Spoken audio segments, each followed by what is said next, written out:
Welcome to the Little Things You Hear Together, where we dive deep into Broadway cast albums to figure out why some hit harder than others. I'm Alex Asp, and my guest today is the illustrious Robert W. Schneider. Thank you so much for being here.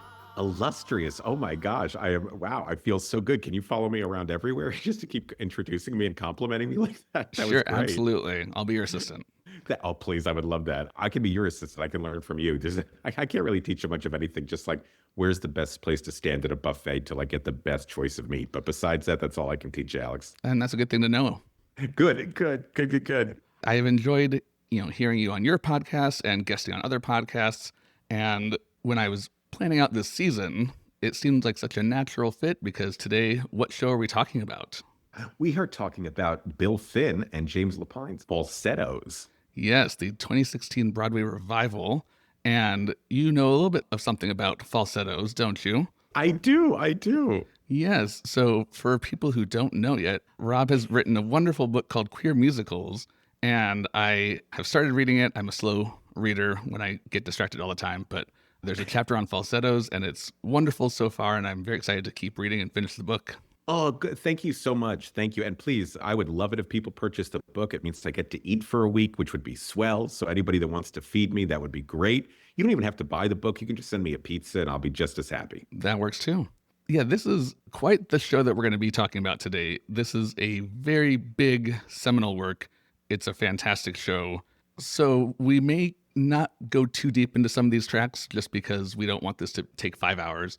But of course, we'll do what we can to get the good stuff out in the time we have.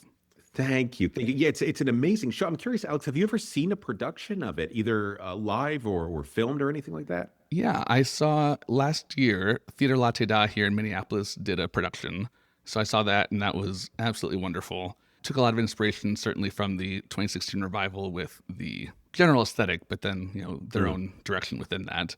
I've seen the Live from Lincoln Center video of the revival. And then last week I was in New York, actually, and I went to the library and saw the 92 Broadway production, which was really fun. Oh, wow. That's so cool. I didn't know before that you can get a temporary pass as a visitor from out of state. And now that I know that, I'll be doing that every time. You'll be living there practically. Yes. So before we dive into falsettos here, you mentioned music and lyrics are by William Finn. The book is by Bill Finn and James Lapine. James Lapine also directed.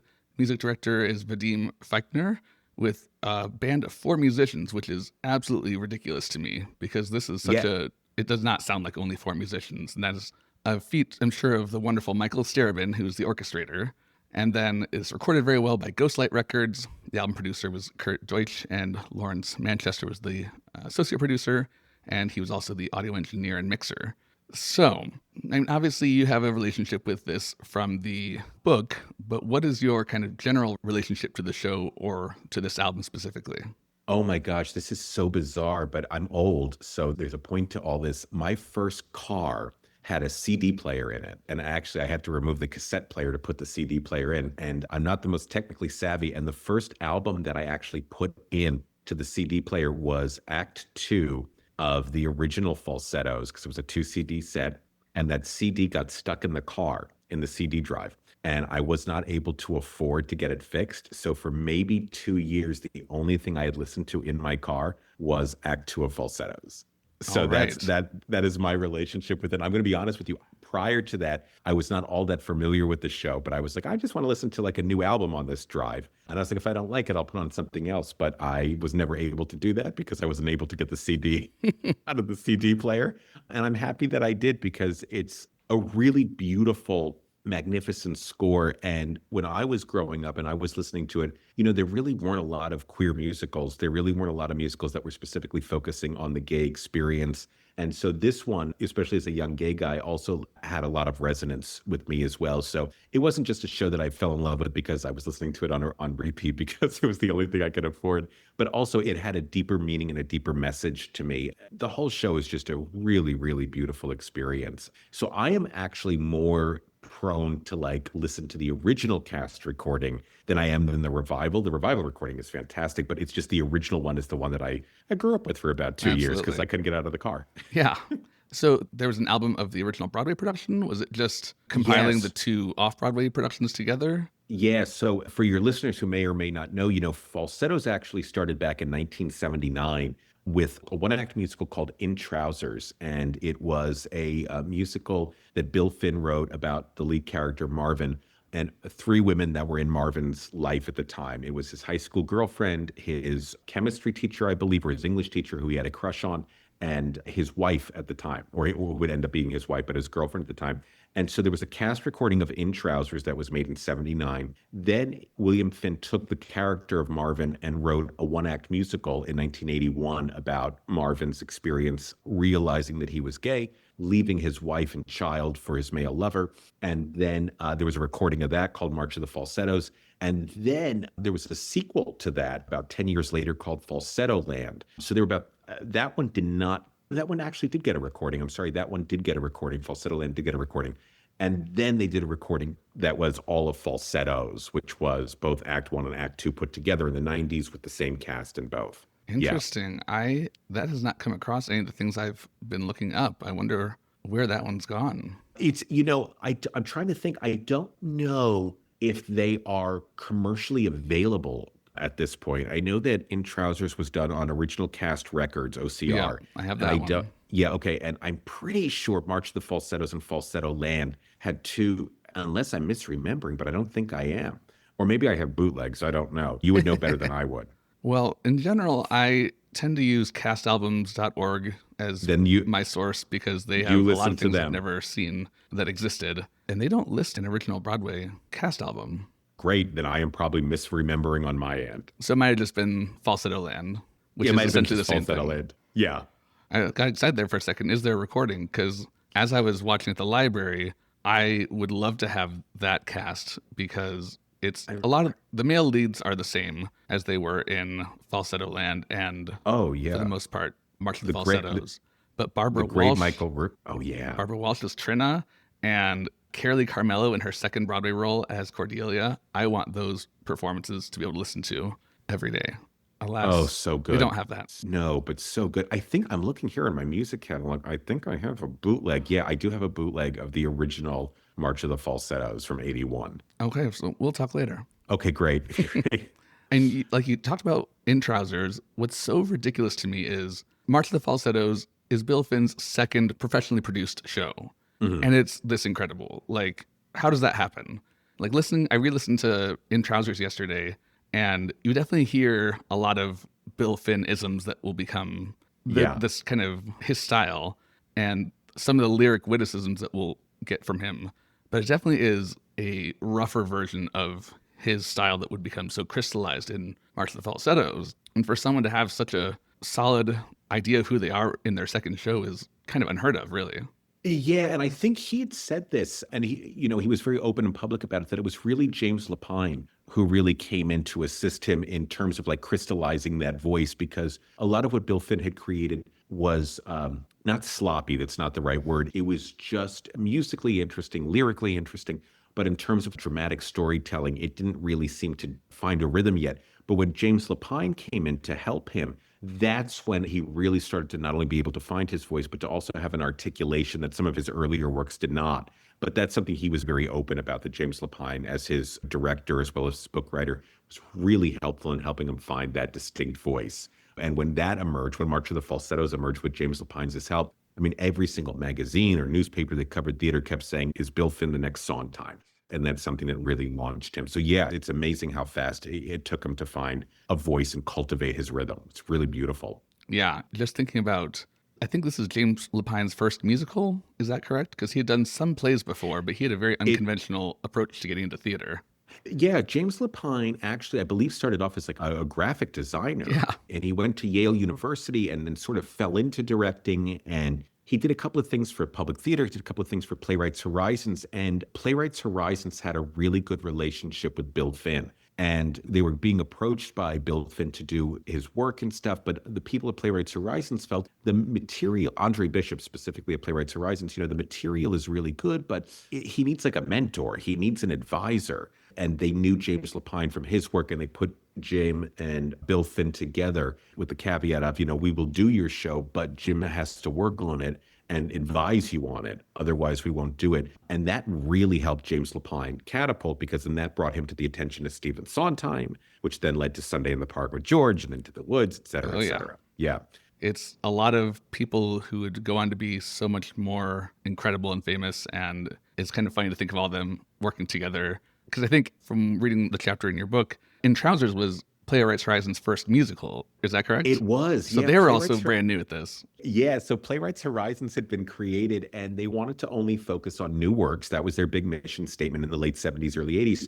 And then somebody made a really good point to them, which is, one of the things that we really need is an incubator for more experimental musical theater work. And so Andre Bishop at the time, who was running the musical theater program there, Ira Bishop, is that right? Sorry, Ira Bishop. Andre Bishop and Ira Weitzman, those guys were on it together, but Ira Weitzman, sorry, is the guy that I'm specifically referring to. He said, that's great. I really don't know that much about musicals. And someone said, well, you should check out Bill Finn. And he said, well, I'd love to. And they said, well, Bill Finn is actually doing a show right now. You can go see it. And he said, well, where's it playing? And they said his apartment. And so Bill Finn actually was doing performances of In Trousers in his apartment building. You would actually have to buzz into an apartment building and there'd be 10 chairs there for you. And you would get to see this musical. And the people at Playwrights Horizon said, yeah, this is the guy we want to bring our first musical to life. And they did. And honestly, it wasn't very successful from an audience perspective, but it was very successful from a critical perspective. And that sort of just kept that. He got a home. He got a nice home at Playwrights Horizons. And honestly, so did Stephen Sondheim. I think a lot of people forget that after Merrily, Sondheim was also persona non grata on Broadway stages for a little bit. And playwrights took him in. And that's where we got Sunday and Assassins and all that stuff. Yeah, I love learning more of all this Broadway history, which is why I'm very excited to finish the rest of your book. And I also recently started listening to the Dr. Broadway podcast, and she's the one who organized the book series. So I hope I get to dive into her other books in the series as well in the near future. Oh, they're fantastic. So as we're getting into our discussion of this album, I think I'm going to be mentioning fewer of the lyrics than I would on an average episode, just because overall these lyrics are very strong. It's something that you can't really describe, how he is rhyming sometimes in a normal kind of meter, sometimes rhyming in a weird way that you wouldn't expect, sometimes not rhyming, but it almost always feels completely natural. And if you tried to explain to somebody why his style of lyric writing works, it would be very difficult to actually kind of put into words why it does work. So yeah, I'm not going to try to put it into words too much as we go through. Okay. I'll just say some of the things I really like. It's what the kids say. It's a vibe. It's a vibe. It is a vibe. Absolutely. It's interesting though, with this show, as I was going through and trying to, get my notes together as I do, I was having difficulty coming up with things to say for a lot of the tracks because in a lot of ways, this is one large piece. It does not break down into, song, song, song. That's the Bill Finn style largely. And that's such a different kind of musical theater writing compared to most composers. So it's kind of just, you have to grab on and enjoy the ride, which for me at least made it harder to get into it in the first place because without having seen it at all, you're just kind of what am I grabbing onto that's familiar to get me into it? But then once I was able to watch the Revival video recording, it was much easier to really appreciate it and then become obsessed very quickly after that. Yeah, agreed. So let's get into the tracks now, because what an opening we have with 4 Jews in a room bitching. Yeah. 4 Jews in a room bitching, bitching, bitching. 4 Jews in a room they stoop to pray. I'm Jewish. I'm Jewish. I'm Jewish. Half Jewish. Bitch, bitch, bitch, bitch. Funny, funny, funny, funny. Bitch, bitch, bitch, bitch, bitch, bitch. Night ends. This is quite a way to open your show. Sets the tone very well. That, okay, this is what we're going to hear the whole night. This was my ringtone for my family for a number of years, by the way. I love it. And this is interesting to me. So as we're talking about the show being a combination of March of the Falsettos and Falsettoland, the first act, based on March of the Falsettos, had more tinkering with it before it went to Broadway compared to Falsettoland. So there are several lyrics throughout that are different, including in this opening number, but it still retains the same general ideas. But one of my favorite additions from the Off-Broadway to the Broadway is adding Trina into the song with her background singing of slavery, and then at the end, the 1, 2, 3, 4, 5 Jews. I love incorporating her earlier into the show. Oh, yeah. It's such a smart idea. I mean, Trina is really such a well-written role. Such a fantastic role. But I really, really do love that at first, the first people that we meet, I mean, what they're saying is this is a show really about men. I mean, Trina does come out in Act 2 as a really, really strong, wonderful character.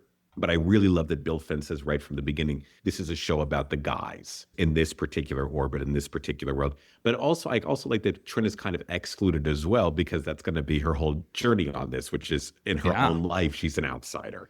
So it's very smart. He easily could have rewritten the number to include her, but the exclusion, I actually think, carries more dramatic weight. Yeah, to not include her in their bit of it, but to have her in our minds as orbiting around them, which is, as you said, very apropos.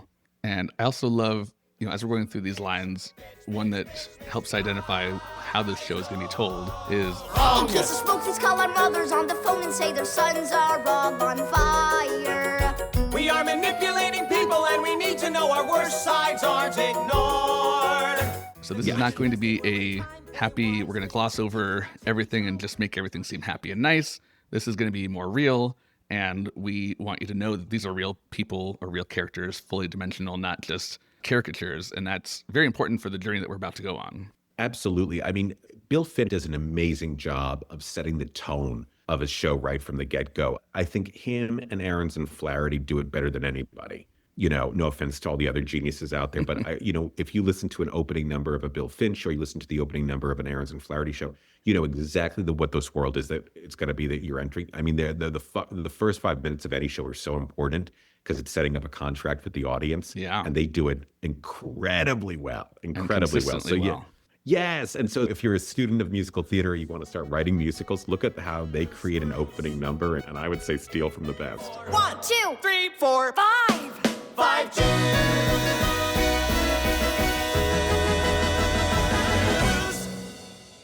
The next track then is A Tight-Knit Family / Love is Blind.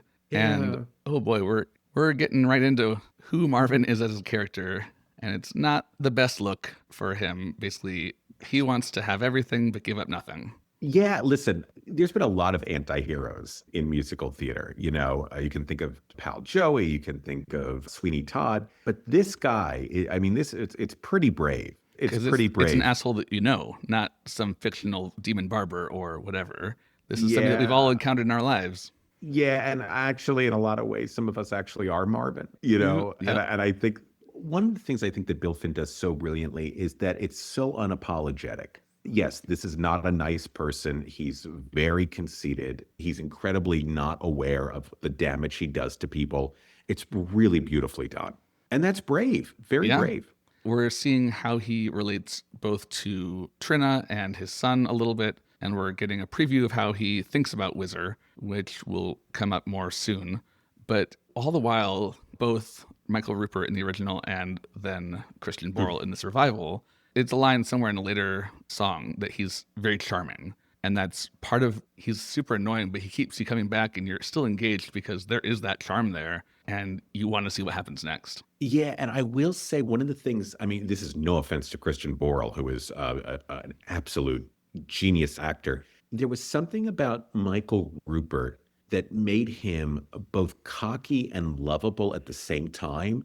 Comparing these two brilliant actors is like apples and oranges, but there was something about Michael's performance to me that just resonates a little bit more. And maybe it's because a lot of this was written with Michael's voice in mind. But yeah, when Michael Rupert sings A Tight-Knit Family, it really, really hits you. Christian, of course, is very charming as well. But Michael, I think, has more of an everyman appeal to him, which I think really works well in what the show is trying to create. And this is immediately where you get to see Bill Finn's brilliant lyricism. Like, what's one of the verses? I love my tight-knit family. I love the way they cook linguine. Isn't it great? We're all so swell. Such a dear clientele. Who uses linguine and clientele as a lyric? It's kind of genius. Yeah. Kind of genius. To your point of Michael Rupert being more grounded and relatable, part of, I think, what works for Christian Borle's characterization is you get kind of a little bit more of an elitism, I'm above you all, which Marvin definitely believes. Later somebody will ask him, do you prefer that I lust for brains or money? He says brains, because he's very sure of himself in that department. And that is a different take on Marvin for sure, but it's also very compelling and interesting. Well, I think what Christian brings into it, like you were just saying, is this like arrogance to it and this aloofness, this sort of sense of superiority, which I don't know, honestly, you could have had them play in 1979 or 1980, even 1992 when it came out, because I don't think musical theater audiences were ready for that. But because of the characters that Bill Finn created later in life and the ones that Sondheim did later in life, I think that then allowed somebody like Christian to come in and have such confidence in playing the arrogance of a character. Yeah. Because with Christian, I'm going to be honest with you, I don't find anything likable about him in this role, and I think that's intentional. Yeah. That's not a slight to him whatsoever. I think that's an intentional choice, and it's really well done and very brave, because a lot of actors feel like they have to be liked or loved, and he is more than happy to say that's not what the story needs. So more power to him in that revival. Absolutely. He was a Michael Rupert walk, so Christian Borle could run. That's what we'll say. There we go. But nothing's impossible, live by your wit. Kid, wife, and lover will have to admit I was right, I cushioned the fall, I won it all. And that is a good way to think about why revivals have value, because telling them a different time era can bring out things that maybe weren't even possible the first time around. Yes, and I'm so happy to say that when I saw the revival of Falsettos, the number of people around me who were of a younger generation who had not experienced a loss like this, to me it was very fascinating to watch people in the audience have to hypothesize what it would be like if they were ever put in that position, because thank God they had not been in that position ever. Yeah. And so that's, I think, a lot of ways, I'm happy to say, I think Falsettos is dated, and that's a good thing. Yeah. It's also interesting because we can get into it more later in Act 2 when the whole AIDS part of things comes into play. I think the timing of writing this both in 1990 for Falsettoland and then putting it on Broadway in 92, it was in a weird position of being removed enough, because that by 92 we're 11 years into the AIDS epidemic, but it's still completely active, and treatments that started to have real impact hadn't come out yet. And this is the first musical on Broadway to ever deal with HIV or AIDS. Correct. And it is quite the tightrope to walk of having that be a time capsule of a certain time, while also having it be relatable to people who have no idea about this, whether that's because they're so removed socially as in 92 or temporally as in the revival and more modern now. Absolutely. And it's actually interesting because, the words HIV, the words AIDS, none of that is ever mentioned in the show. Yeah, because those terms didn't exist in 81. No. And then in 1992, when they did in 1990, when they did Falsettoland, in which we talk about Wizard dying of AIDS, they never actually say AIDS. So it's just kind of assumed that this is what he's dying from. And I actually think that's a really smart choice, because even if you don't know somebody who's passed away from this disease, you sort of project people that you do know that you love that have passed and what they have gone through, whether it's cancer or leukemia or whatever. And I think that's actually a very smart choice on Bill Finn's part, which is not to be so specific. It allows for more universality and relatability. Yeah, because for the primary story itself, it doesn't matter what Wizard dies of. The point is it's about the loss. But then it's the extra layer on top of that that adds even more weight when you realize that it's about HIV. And as you said, it keeps it evergreen in the sense of we can all know that we have lost people or will lose people in the future, because that's how life works. And who knows if that was exactly his intention when he was writing it, or if he was just brilliant and it worked out well that way. But it really does. It's very effective. Yeah, it's really beautifully done. So thank you, Bill Finn. Thank you, Bill Finn. Another line in here that I really just kind of hits you when you're actually paying attention to it is, Love is blind. Love can tell a million stories. Love's unkind, spiteful in a million ways. because that's also very relatable for a lot of us, that some of the most pain that some of people, especially younger people, have been in has been the result of heartbreak, whether that was true love or puppy love or whatever. It can be amazing, or it can be very hurtful when things go wrong, or even if they go right, the rough spots can be really rough. Yeah, ain't that the truth? He was a philosopher, Bill Finn. He really was. Yeah. And throughout this song, we're also getting interesting bits because Trina is going to Mendel, who's a psychiatrist, at the recommendation of Marvin, which is kind of funny that she takes his advice on that. But we're getting a lot of paratextual characterization, like, love isn't sex. That's a thing my husband once told me. Marvin, my ex. You've seen him for years. Told me over the phone to tell you my fears. Do you only treat queers? his reaction is kind of like half laugh and then no. It's funny, it endears you to the characters, and it really helps you to picture what's going on stage as you're just listening to an album. Yes, exactly. Oh my gosh, the vocabulary and language that Bill Finn uses in this thing is just absolutely incredible. Yeah, I mean, poor Marvin. I mean, he literally drove his wife into the hands of her new lover. You know, it's he said, go see this therapist, and it ends up being a guy she ends up spending the rest of her life with. Yep. And just Brandon Aronowitz. Oh, yes. I've never seen him be anything less than completely stellar. I just saw him in Ragtime last week. He is just so brilliant in how he makes choices that are subtle but powerful. Even just like I've never married. Work is my passion. Or perhaps that's an alibi. Yeah, perhaps it is. Yeah, I don't care to discuss it. the way he says it is not written in the text because there's no way he could, but he just brings it out often in a different way than Chip Zien did in the original. Yes. Listen, Chip and Brandon, to me, I think are the same person. I would love to see them do a and they sound very father-son play similar, together. yeah. That's the thing. They sound just alike. They sound just alike to each other. And Chip, at some point, I think early on in all of this, was supposed to be Marvin, not in the revival, obviously, but in the original company.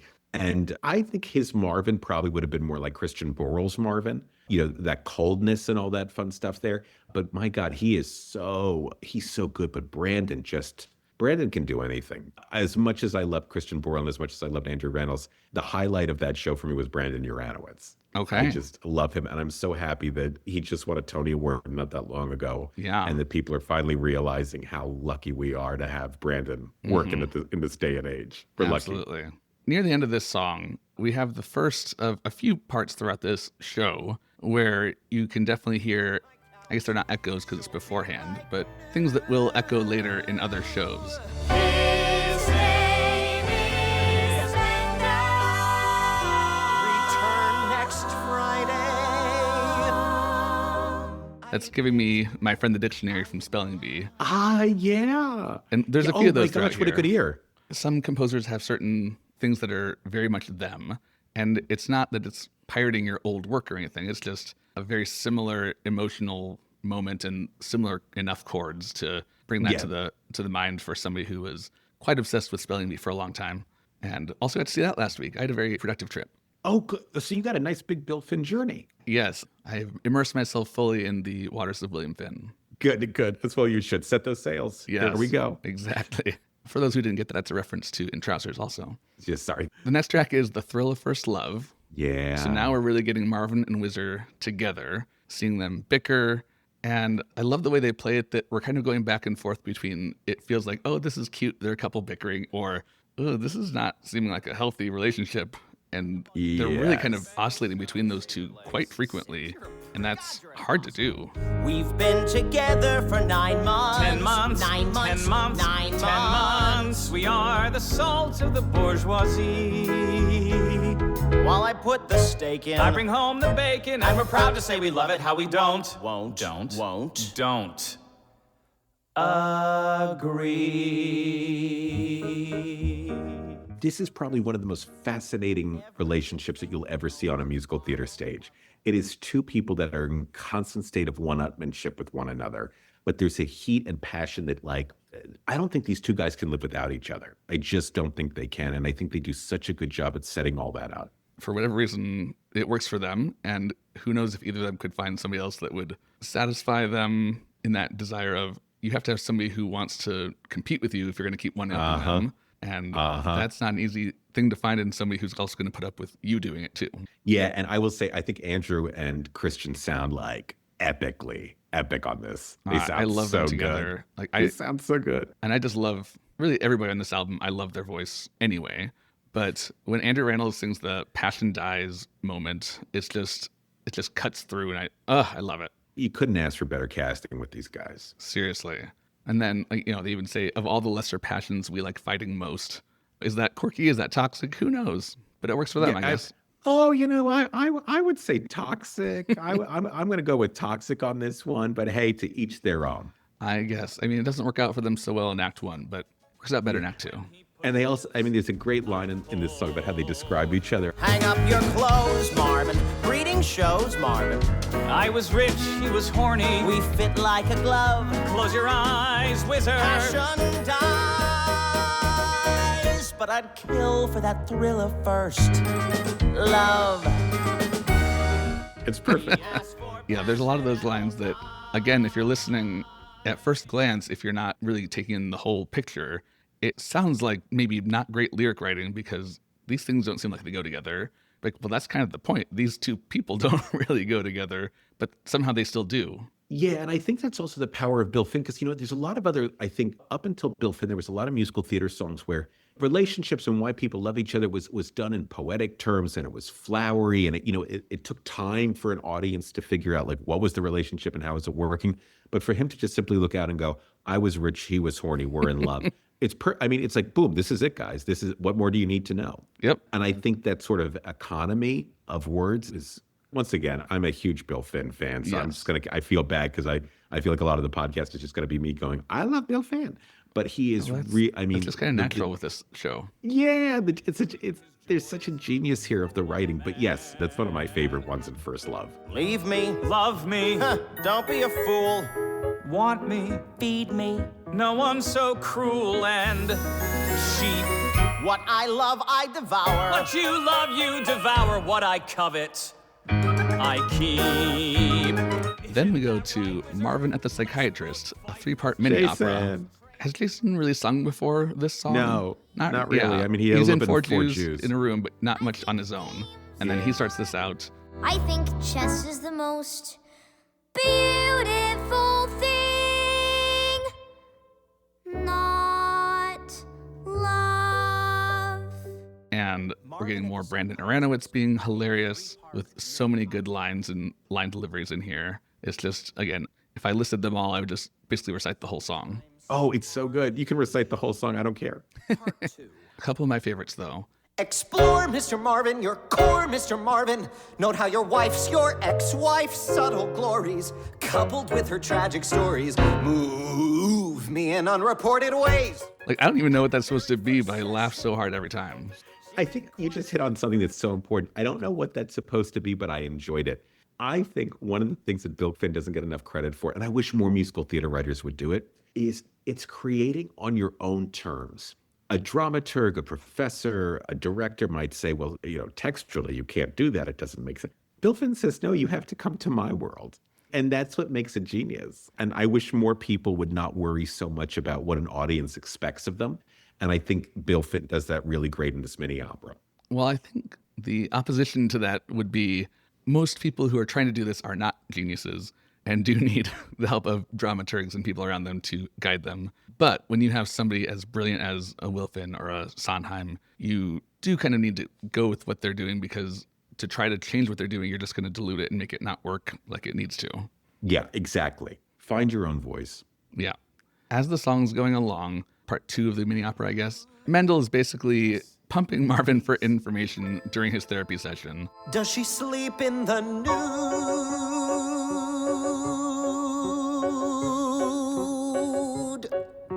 Nope. No. Does not sleep nude. Okay. Going on. And then at the end, since the session's nearly through, tell me what is going on with you. It's just like oh, you noticed I'm here. How nice. The HIPAA violations in this are quite a lot. Just the sheer unethical behavior of a psychiatrist dating his patient is something you just have to kind of overlook at the beginning of this show, because otherwise it'll drive you crazy. Yeah, right. It was a different time, I guess. I'm rooting for Mendel. I know that's not good to say, but I'm rooting for. I mean, in a lot of ways, he is kind of the more average, relatable character, because he is he's a professional. He is trying to do his best, but he's not perfect. He is walking into a kind of hard situation with anytime there's a family that you're walking into where there are relationships and expectations that you have to assume whether you like it or not. I think that is something that a lot of people can relate to for sure. Oh, 110%, yes. Explore museums. Admire art. We stand together. But we stand there looking miles apart. How do I reach him? What words of wisdom? What should I do now? And then, as the opera concludes, we just end on a very pretty note and then right into my father's a homo. And then after that, everyone tells Jason to see a psychiatrist, which again, it's just so stupid as like a title of a song, but it's so perfect. Oh, once again, it's just a vocabulary choice that the audience understands. Okay, I got exactly who this guy is. Yeah. So Jason's worried that is he going to turn out gay because his dad is gay? Yeah. And I'm sure, that's a thing a lot of children probably wonder about. Yeah. And it's kind of like, it's not overly respectful because a kid wouldn't be, but it's not vindictive or hateful or homophobic. It's just, he's just trying to figure things out. Father homo, what about chromosomes? Do they carry? Will they carry? Who's the homo now? That's actually, I think, one of the most brilliant things about the show is what age they set this child at. Because he's old enough to know what's happening, but he's too young to know who he is. Yeah. He's right in the middle of puberty. And so he's trying to figure out exactly where will his desires take him. And I think that's so smart. It's just so smart. And a song could be called My Father's a Homo. Like, got it. I got you. Yep. Cool. I know where we're going. And Jason has his own way of doing things. He likes to play chess by himself, which gets Trina concerned, so she's trying to get him to see a psychiatrist. And then Marvin's trying to get him to see a psychiatrist. And then he pulls out the bomb. If intelligence were the only criterion, then I really wouldn't need a psychiatrist, would I? No. Would I? No. Just because you failed as parents? And the gasp from Stephanie J. Block is so funny. It's so good. It's so funny.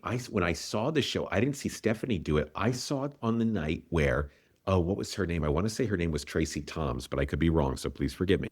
The understudy for Trina, I think, played Cordelia, and she was sick, and Trina was sick, so they literally took the swing, I think, who had never had a rehearsal, and didn't cover one of these tracks. She played the role with a script in her hand, and she was absolutely fantastic, and I wish I could remember her name, and please forgive me, I don't. Wow, that's great. Yeah, but it was such a cool theatrical experience. Yeah, I'm sure some people were bitching about it, but they're lost. What are you going to do? Yeah. And then as this is going on, Jason's kind of trying to negotiate a little bit with his parents. And he's like, well, I want to talk to Whizzer. And they're like, what? Why do you want to talk to Whizzer? And this is something that I think was in the original Broadway production and the Off-Broadway, but was not included on the album, is the reactions from Marvin and Trina. Whizzer, do you think I should see a psychiatrist? I'm not sure, Jason. Ow. Jason, maybe so. Absolutely, Jason. You're getting the relationship between them all so clearly, and it's so funny. And then Jason agrees. The best parent that Jason ever had was Whizzer. Because he's loving him for who he is, not who he wants him to be.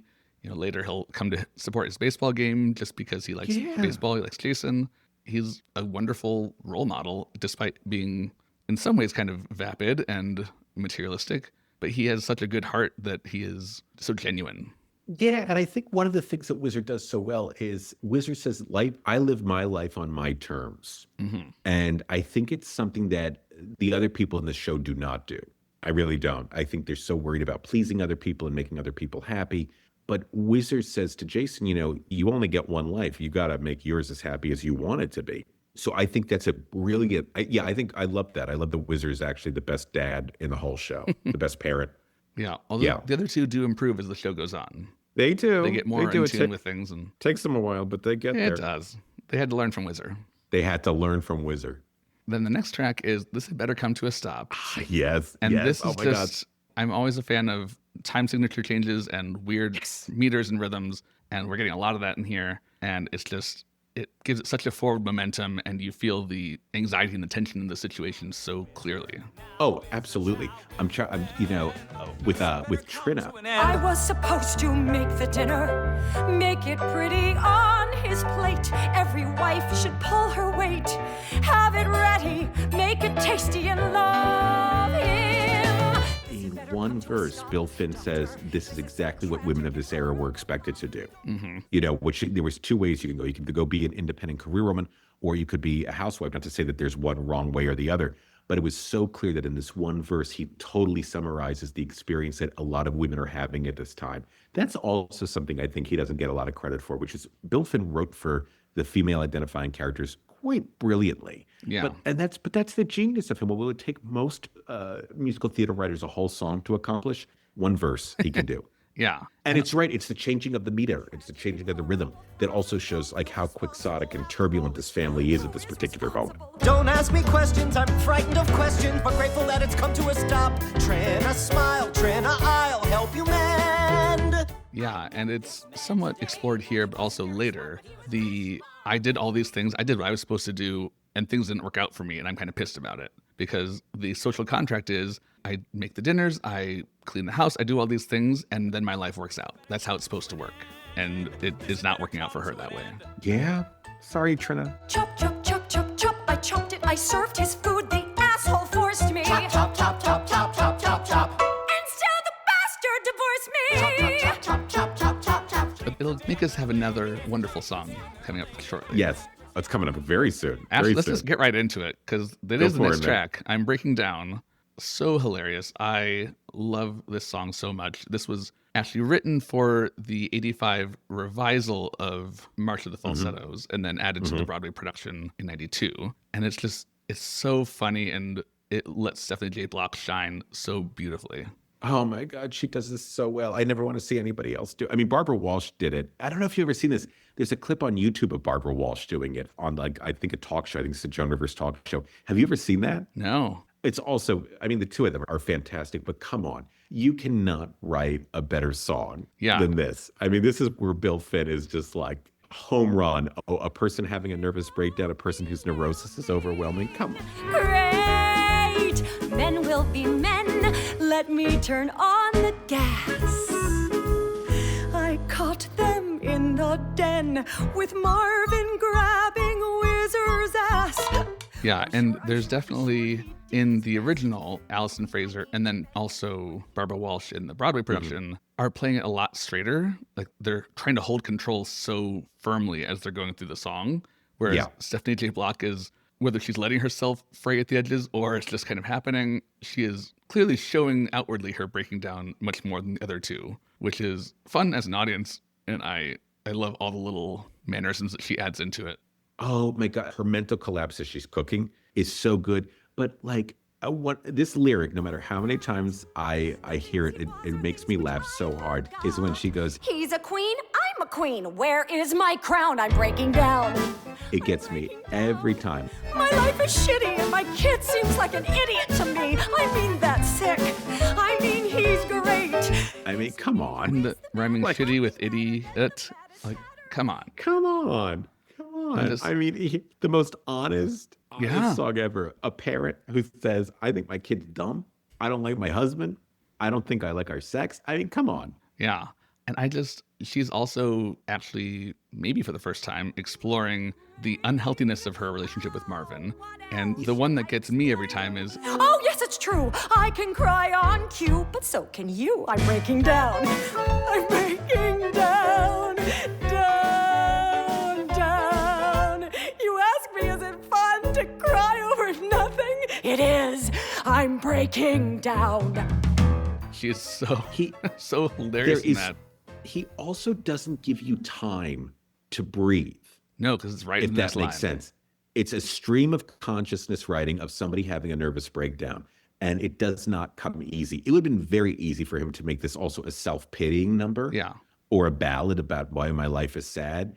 And complaints are always funnier in the third person or in the first person, you know, when we're self-deprecating. Yeah. And boy, he knocks this out of the park. And immediately we all get on Trina's side. Yeah. And things like, I only want to love a man who can love me or like me or help me. Help me.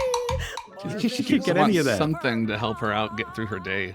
No, and Isn't Stephanie what we just all knocks this out of the park. It's so good. Her performance on this is so freaking good. And just some of the lyrical stuff that's brilliant in a different way, like, oh, sure, I'm sure he's sure he did his best. Like, just, oh, yeah. Come on, get that tongue twister, and it's brilliant. I would love to have seen, like, if she had lived longer and she was younger at the time, I would love to have seen Madeline Kahn do this role at some point. I bet you she would have been. I would have died. She would have killed me. Right? And it's just, like, the ending is... The only thing that's breaking up is my family, but me, I'm breaking down.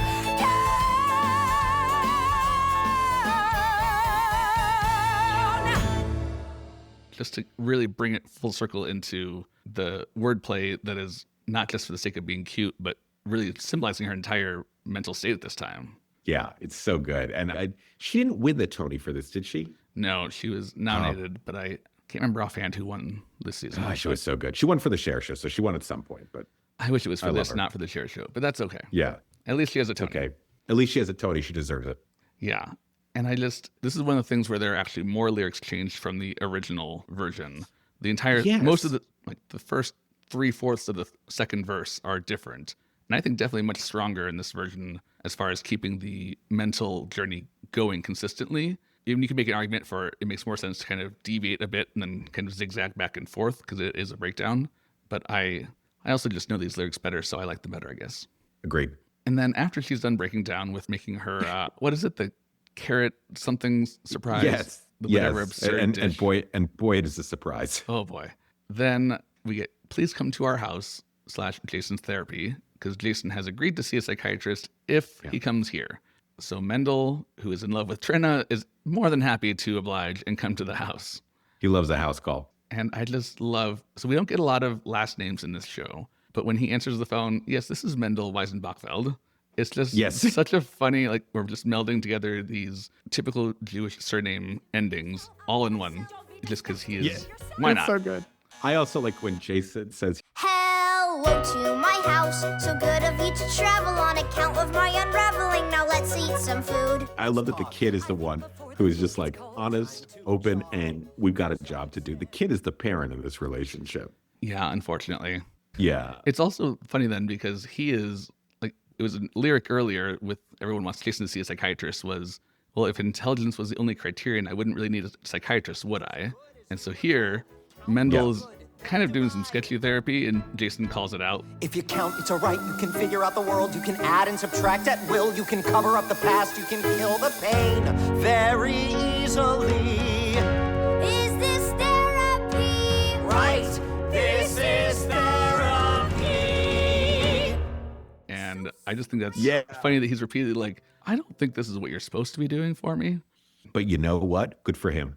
Good for him. Also, you have to applaud the fact that Bill Finn makes these characters, the young characters, really smart. I mean, if you look at any Bill Finn show, any child character is never stupid or precocious. I think coming up in Jason's therapy, I think Jason actually sings the word apoplexy. Yeah. Mr. Mendel, I get apoplexy thinking of my father. I resemble him in far too many ways. And you think of the kids from Spelling Bee, you think of the kids from Little Miss Sunshine. One of the things I really love about Bill Finn is, and I don't know, you would look at Bill Finn and be like, he was probably the one that would be like, I hate kids and kids are stupid. But he makes them the smartest people and never takes their intelligence for granted. And I really appreciate that. Yeah. I'm definitely in the camp of I'm not usually one to like children in shows, but when it's done very well and written very well, it is fantastic.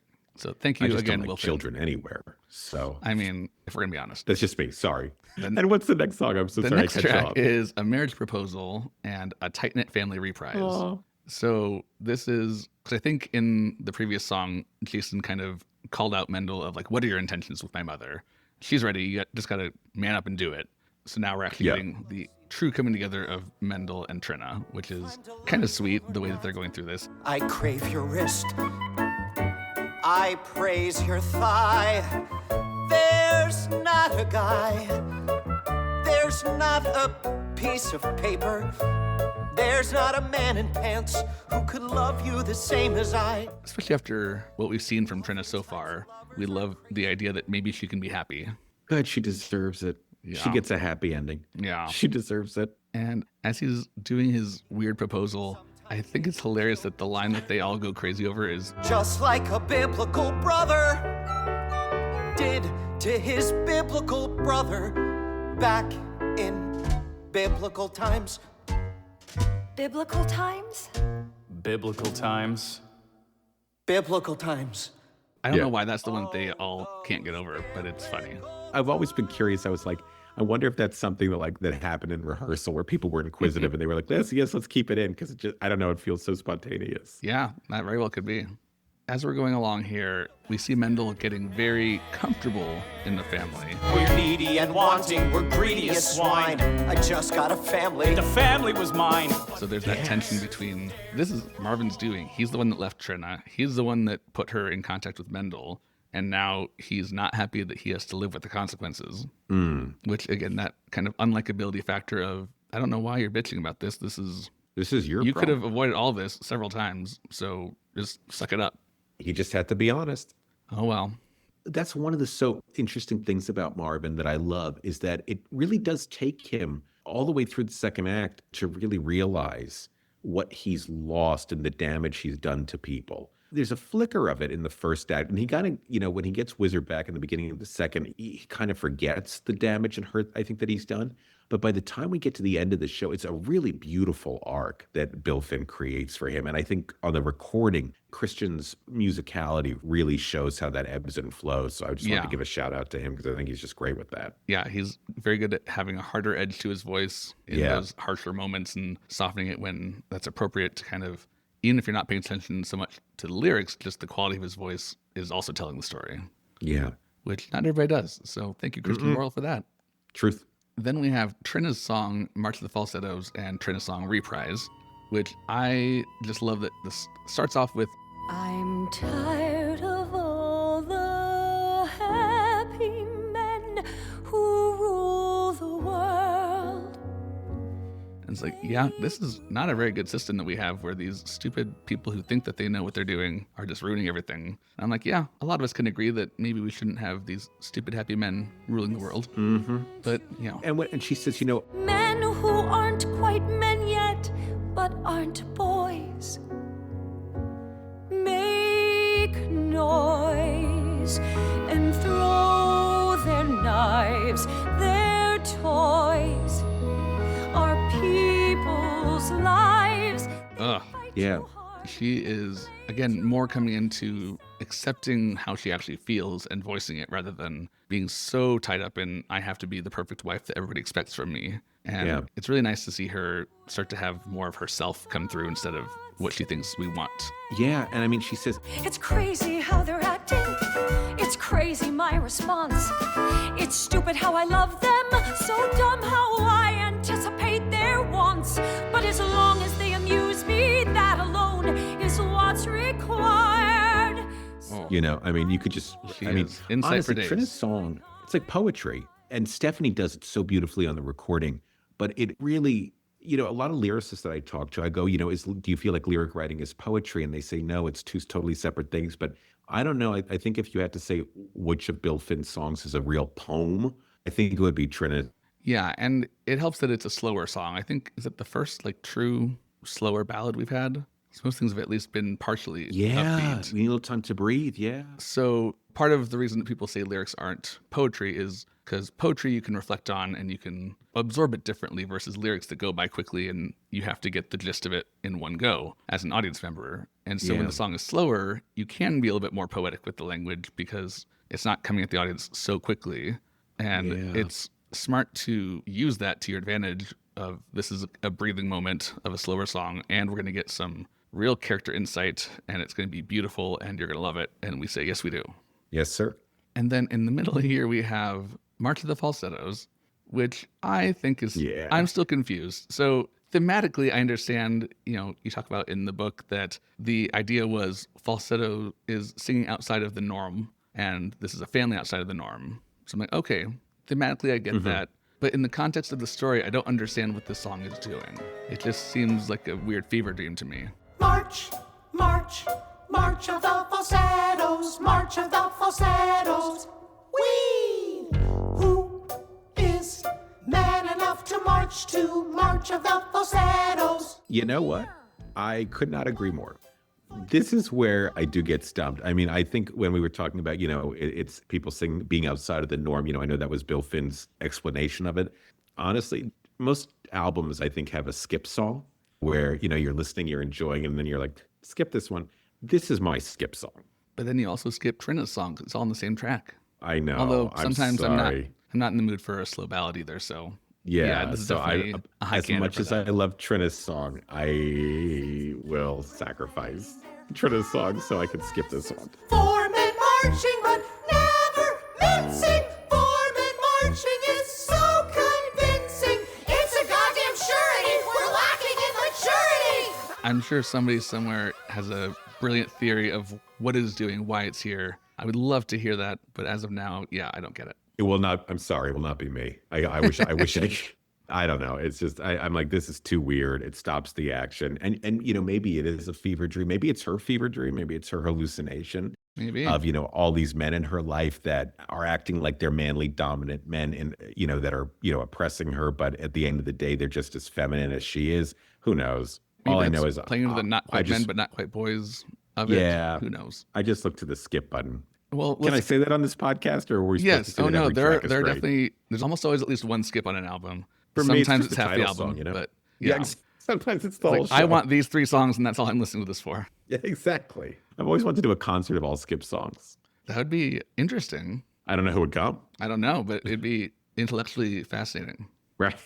So skip to the chess game, which is next. Oh. And we're getting Whizzer and Marvin playing chess, and we get the idea that Whizzer is fairly inexperienced and Marvin is teaching him and enjoying feeling superior about it, which is kind of on par for their relationship. But Whizzer's not happy about being the lower skilled person by a lot. Yeah. Move a pawn. No, sir. Move. Where? There. Here. Move a pawn. Who? Not the queen. Who? Jesus.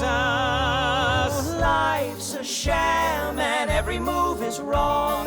We've examined every move as we move along. So we see their personality differences as they're approaching being gracious winner or loser. And Marvin talking about, winning is everything to me. Like, okay, that makes sense for you. And then it's weird. Like, Whizzer says, nothing is everything to me. And then he follows up with, except sex and money.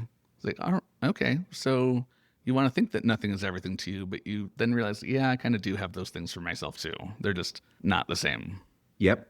And I think it's such a good key into who Marvin is as a person, that unless he's dominating a partner or dominating his child or his wife, he can't really feel satisfied. And why is that exactly? I think it's a really marvelous insight into the character. And this is where, in the later part of this track, is where we start to really see the cracks. Whizzer's supposed to make the dinner, be a patsy, lose at chess, always bravely acquiesce, clip the coupons, make the dinner, and love him. This has got to come to a stop. This has got to come to a stop. This has been a lousy but fabulous flop. And he's not pulling the plug on it yet, but we're definitely starting to see the writing on the wall that this may not end well for them. Yes. But then the next track, we go back to back to Mendel and Trina and Jason in Making a Home.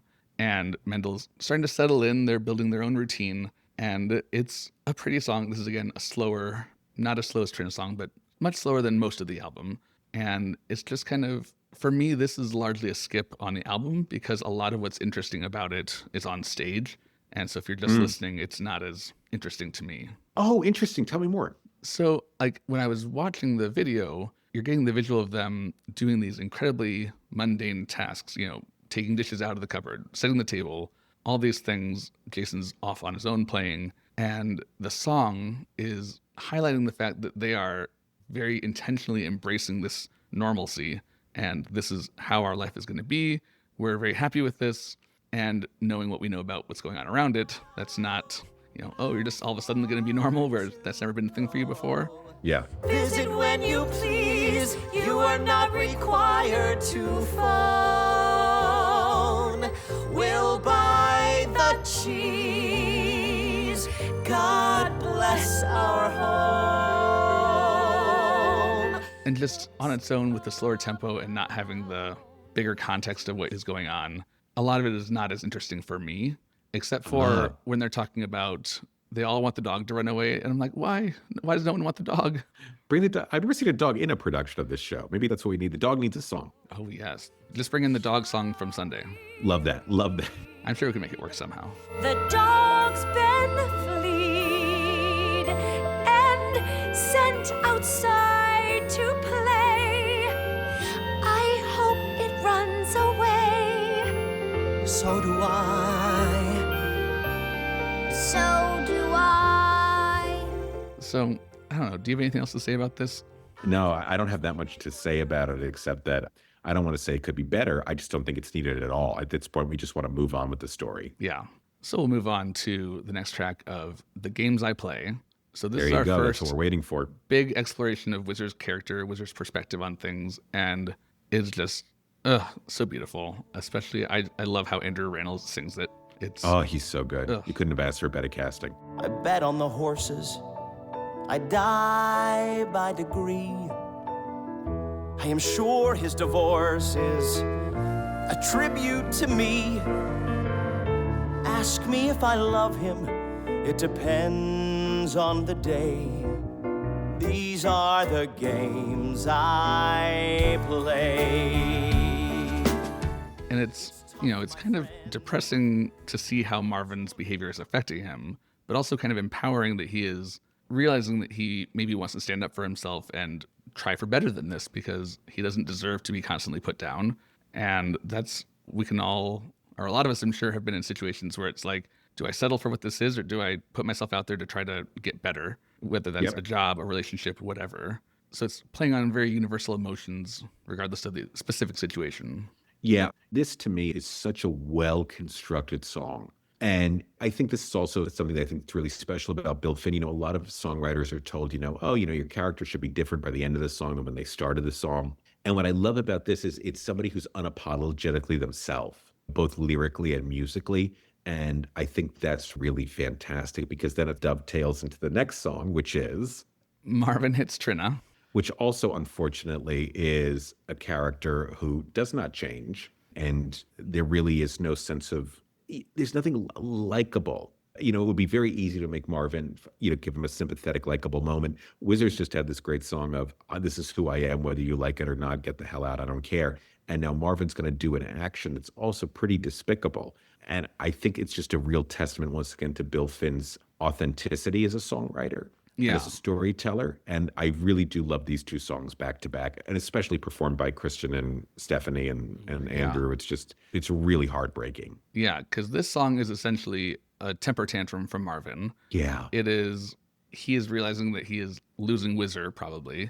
And then he gets the invitation to the wedding of Mendel and Trina. Oh, and what so a day. He is spiraling. We're getting, again, rapidly changing time signatures, and it's just chaotic. And even before we get to the end, the title action, it's like, this is not cute behavior. This is not what we would like you to be doing right now. Hello, Trina, thank you for sending this goodness, Trina, I am relieved. Frankly, Trina, nice of you sending this. Thank you, Trina, I have received your new sent wedding invitations. They are Pseudo-romantic and sick. You say you'll Love him until you both die. You die on May 27th at 8.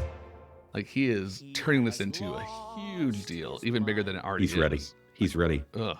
And then throughout, these are the games I play, we get the sense that Wizard is kind of had it. And then seeing Marvin behave this way is kind of the last straw. So he's like, do I love him?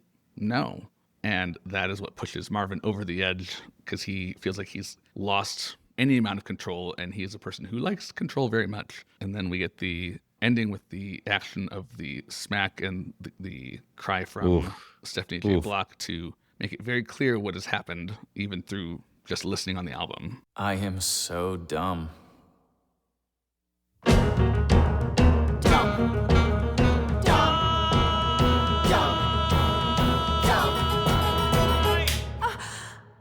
God, what a visceral moment. What a visceral, and you could hear it on the recording too. Yeah. You can hear it. I really appreciate when they have those kind of audio, not sound effects, but the actual, not just the vocals being included, because it really helps make the album sing as a story of its own.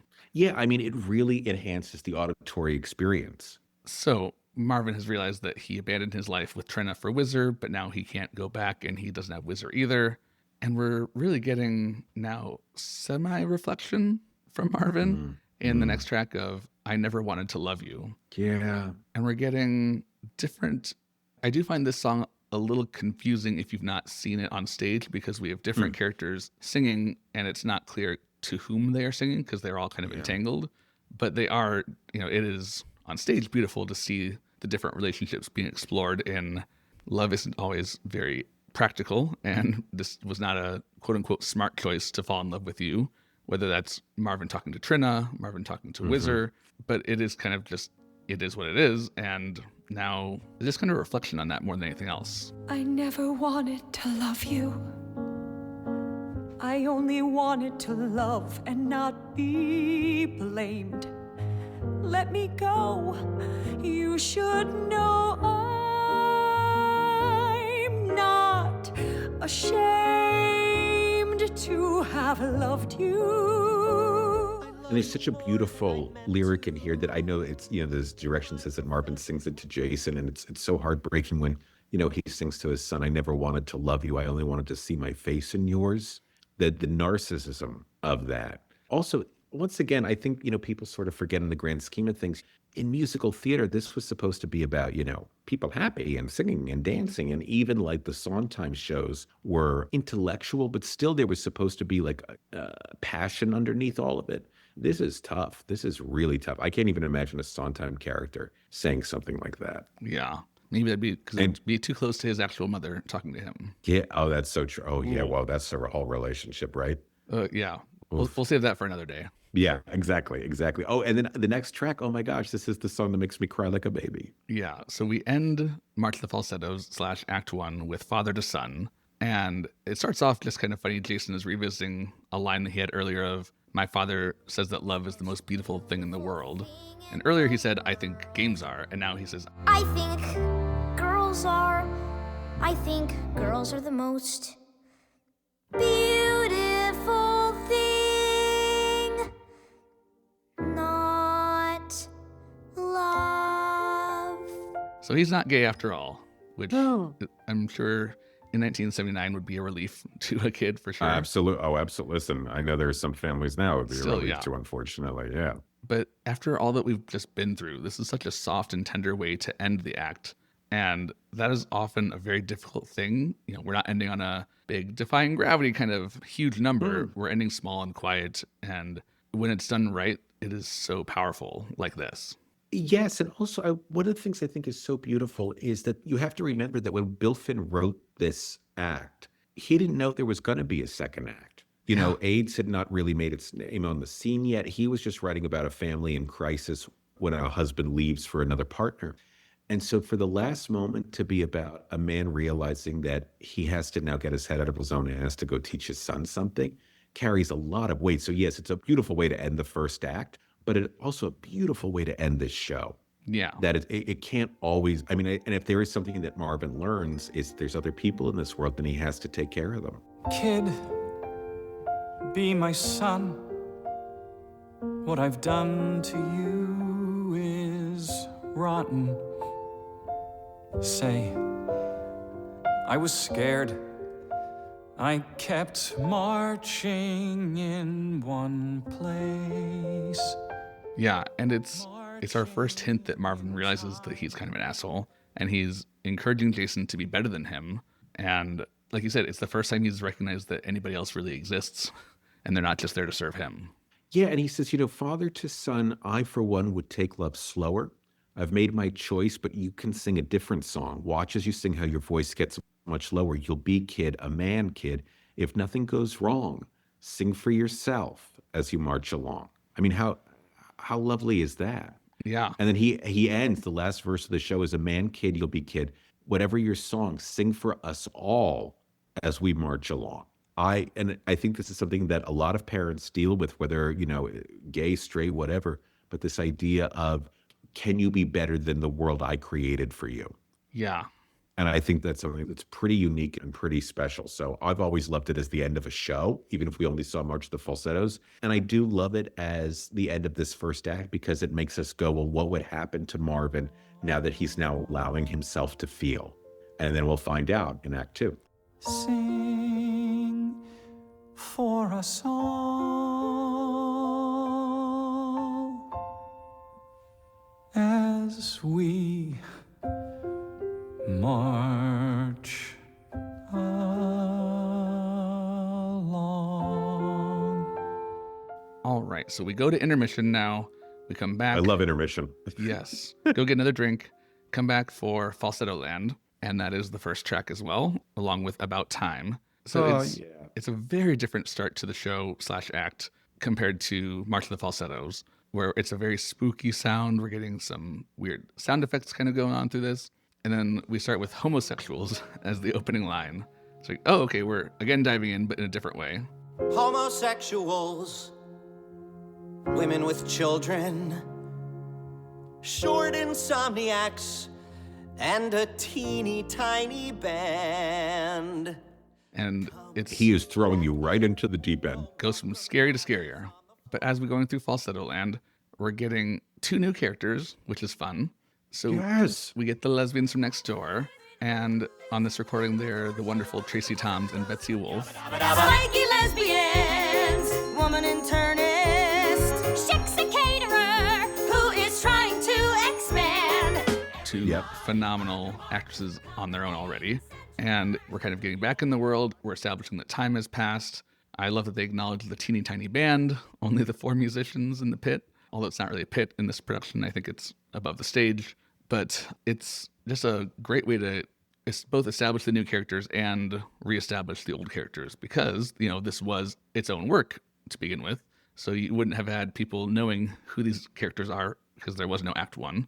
So it works well for that, but it still works well. It's not overly, we're not spending too much time on exploring who these characters are that we already know. It still feels very natural as an act opener. Oh, it's fantastic. It's, hey, everybody, we're back to where we started. And here's a couple of new people that we're going to meet. Yeah. And it's great. And here's a little recap of everything that you missed. So now we've gone from 1979 to 1981. And 2 years can change a lot. oh yeah, as we will especially learn coming up. But the one line that I don't love is, We called a truce, and fitfully we coexist.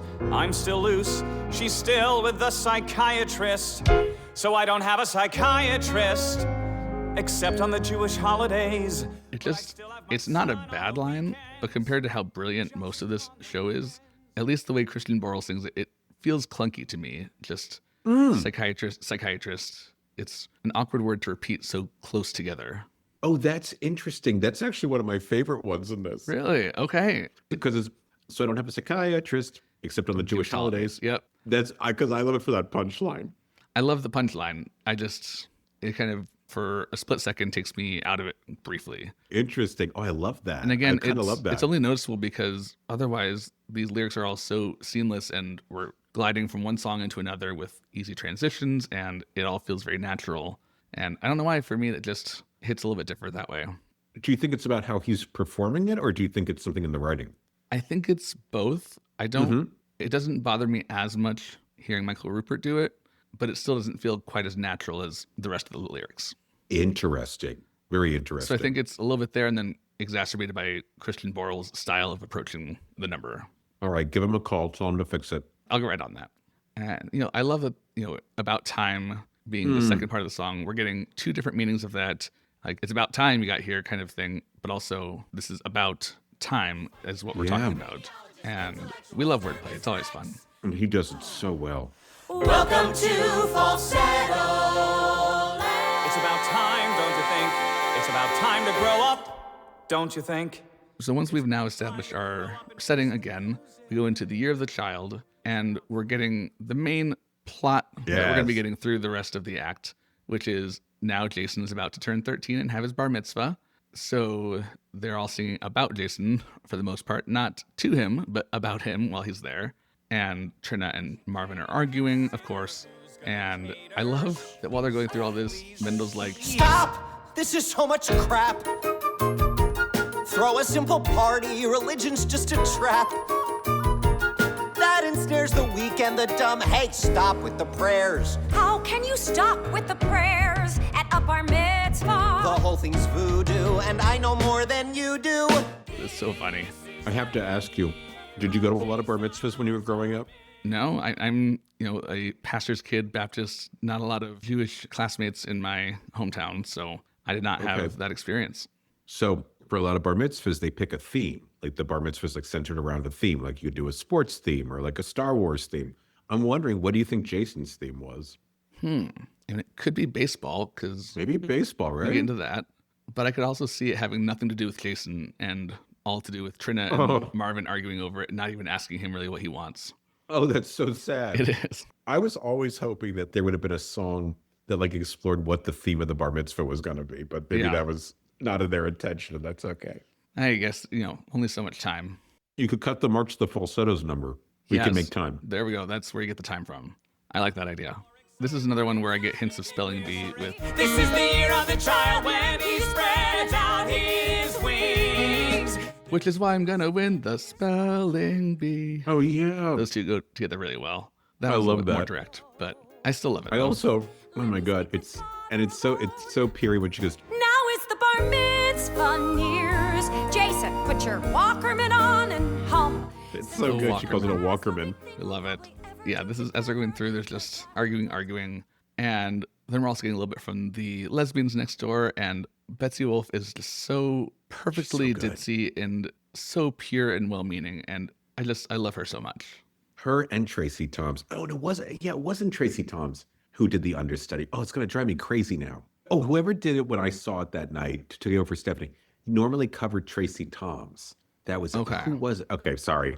I'm sorry. Whoever that was, she was great. Yeah, we'll figure it out. So now that we've had them all arguing about Jason, we get Jason singing Miracle of Judaism as the next track. And Judaism. yeah, it's adorable, but then also kind of setting us off a little bit just to hear a 12-year-old sing about lusting after girls and being very adult, more than he probably actually understands these words, but he thinks he's supposed to. I want girls for whom I lust, girls who wear a lot of makeup, girls who smoke and show their bust, girls with whom I always wake up. Yes, and also, sorry, her name was Stephanie Umoh.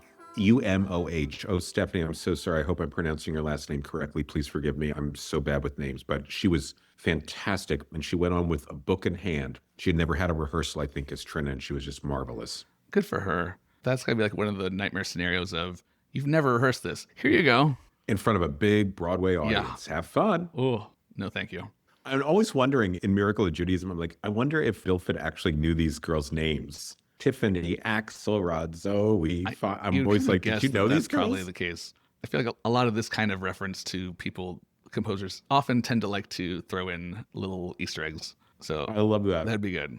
But I do love that as we're going through this, we're getting a very, again, realistic look of what a 12-year-old would be worrying about, looking silly when people making fun of his Hebrew, and who do I invite? Like all these things that are life and death to him at this moment, because that's what you think about when you're 12. Selecting girls for a once bar mitzvah, God.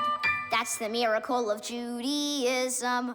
Yes. You're not thinking about the bar mitzvah, what it means. Yeah. Who am I inviting? And I'm going to look stupid. Yep, that's all that matters. And in the staging of this, he is up to bat at his baseball game while this song is happening. And it's not that long. But then we go into the baseball game as the next track. And this is, again, we're focusing more on the family now instead of Jason himself. And just the brilliant line of, We're sitting and watching Jason play baseball. We're watching Jason play baseball. We're watching Jewish boys who cannot play baseball, play baseball. Oh my God. Or we're watching Jewish boys who almost read Latin, Baden and Baden. so many, Come on. so many great lyrics in here. And again, fun rhythms, fun syncopations. And I just love that we're getting the lesbians so into the game itself. That kid was out. The kid was safe. That kid was out. That kid was safe. Maybe his foot was on the base. So funny. Lesbians love baseball. That's what Bill Finn's telling us. Yep. So this is fun. We're getting different things back and forth. We're getting Marvin, who says, I hate baseball. He's like, he's only there because he has to be for his kid. He really doesn't care about what's going on. And we're getting a little bit of his internal homophobia. It was like, does he have to throw like that? So we're starting to see some growth from Marvin a little bit, but we're definitely not making huge leaps at this point. No, and also the bald spot. Yes. And then Wizard shows up because Jason invited him. And I'm not entirely clear on how he would have done so in 1981. But call. yeah, I guess he could have just Telegram? Paged him? had his number. I don't know. But he shows up, and so Marvin is instantly smitten again because presumably they haven't seen each other in 2 years. And he loves the bald spot because it's the one physical imperfection. And we're seeing Marvin realizing that I messed up. I was not what I should have been. Maybe I can do better. And then he's asking Wizard out in this song. And I love that as he's asking, Would it be possible to see you or to kiss you or to give you a call? Anything's possible, Jason. Hit the ball.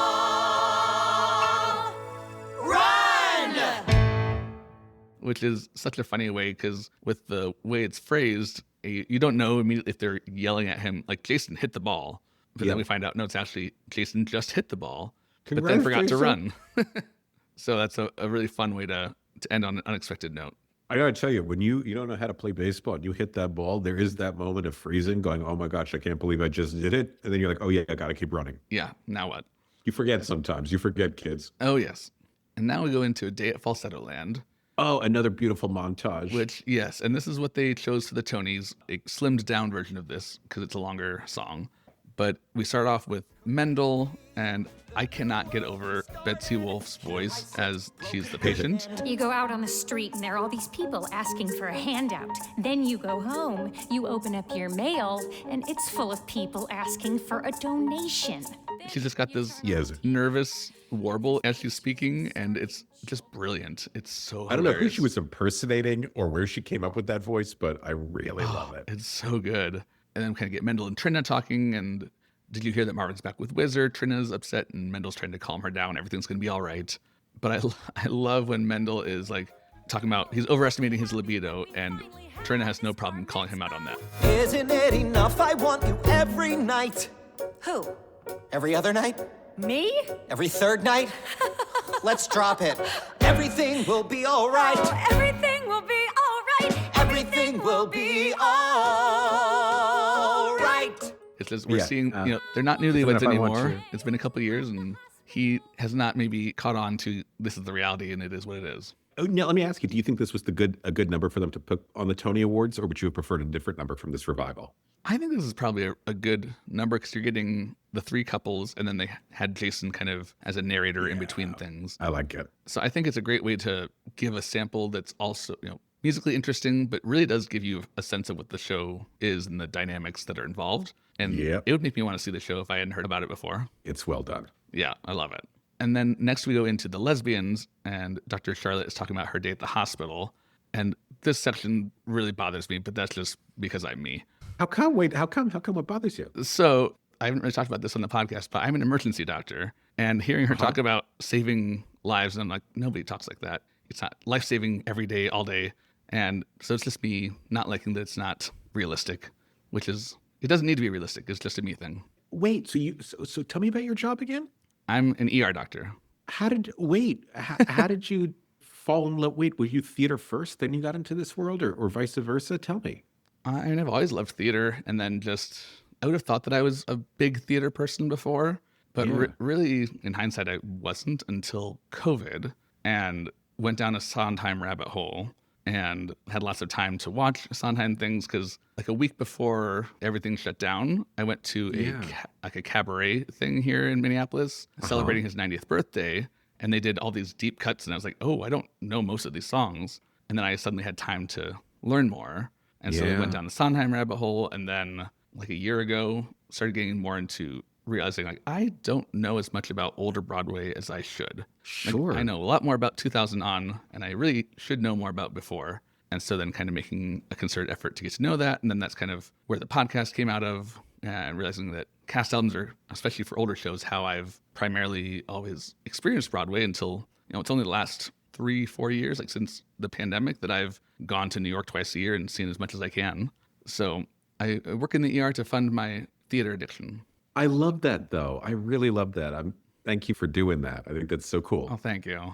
Yeah, I wish that I left shifts feeling as happy as Dr. Charlotte. I saved young people, old people, one priest and one high school principal, saving lives. I feel invincible. Yes, I do.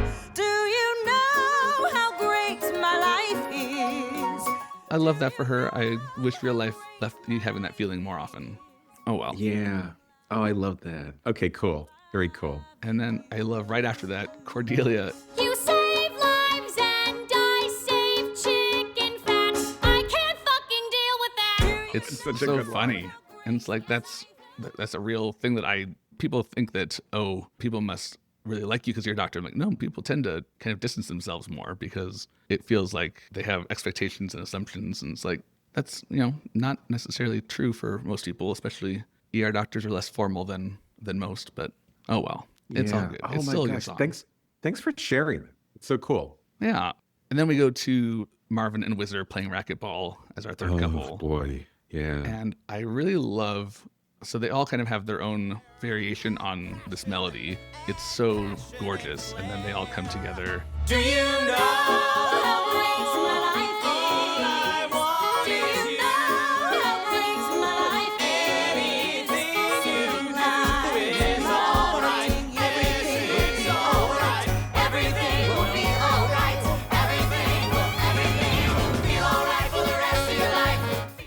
Very catchy, it's very jazzy, and I think part of why it's such a great Tony's number, because it really just is exciting to have the six of them singing. Yeah, I mean, it really should. I mean, listen, we were so lucky to get these 6 actors in this particular production at that time. And I'm so happy that the most exciting collaboration with all 6 of them is included now for posterity. It's wonderful.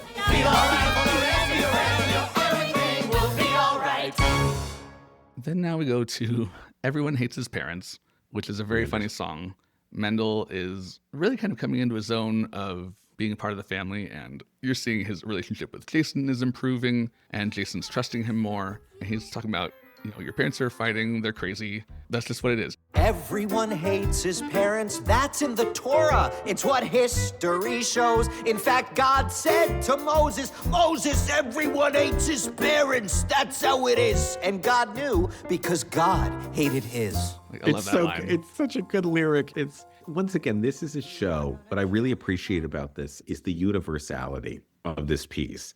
That, yes, this is a story about a man who finds out he's gay and he leaves his wife for his partner, and they're dealing with a very specific Jewish celebration. But what I love about it is deep down, the emotions and the feelings that they're talking about are things that anyone can identify with. And I think this song does it so well. Yeah, and this really, Bill Finn in general, but especially in this show, is a prime example of the axiom that the more specific you get, the more universal it gets. Because the emotions transfer between different scenarios. And if you get specific on it, those emotions feel more real and it's easier to grab onto. Yes. So you don't have to have been in this exact situation to recognize the emotion and have it resonate with you. Correct. And I think that's one of its selling points. And that was something I know that they struggled with when they were trying to figure out how to market the show originally on Broadway, in the original production, not the revival, which was, yes, it is a story about AIDS and a story about people going through a discovery in their life that not everybody goes through. And so it took them a while to figure it out. But what they finally figured out was it's a family-friendly show. And once they hit upon that, I think audiences got to see how beautiful the show was and how it just transcended certain limitations that I think the theater community or people in the community had placed on it. So it's such a beautiful show. I'm just going to keep talking about how beautiful it is. I'm sorry. I wish I had anything more interesting to say except it's a good show. It is. Well, that was their strategy then, was having people leaving the theater saying it's a good show.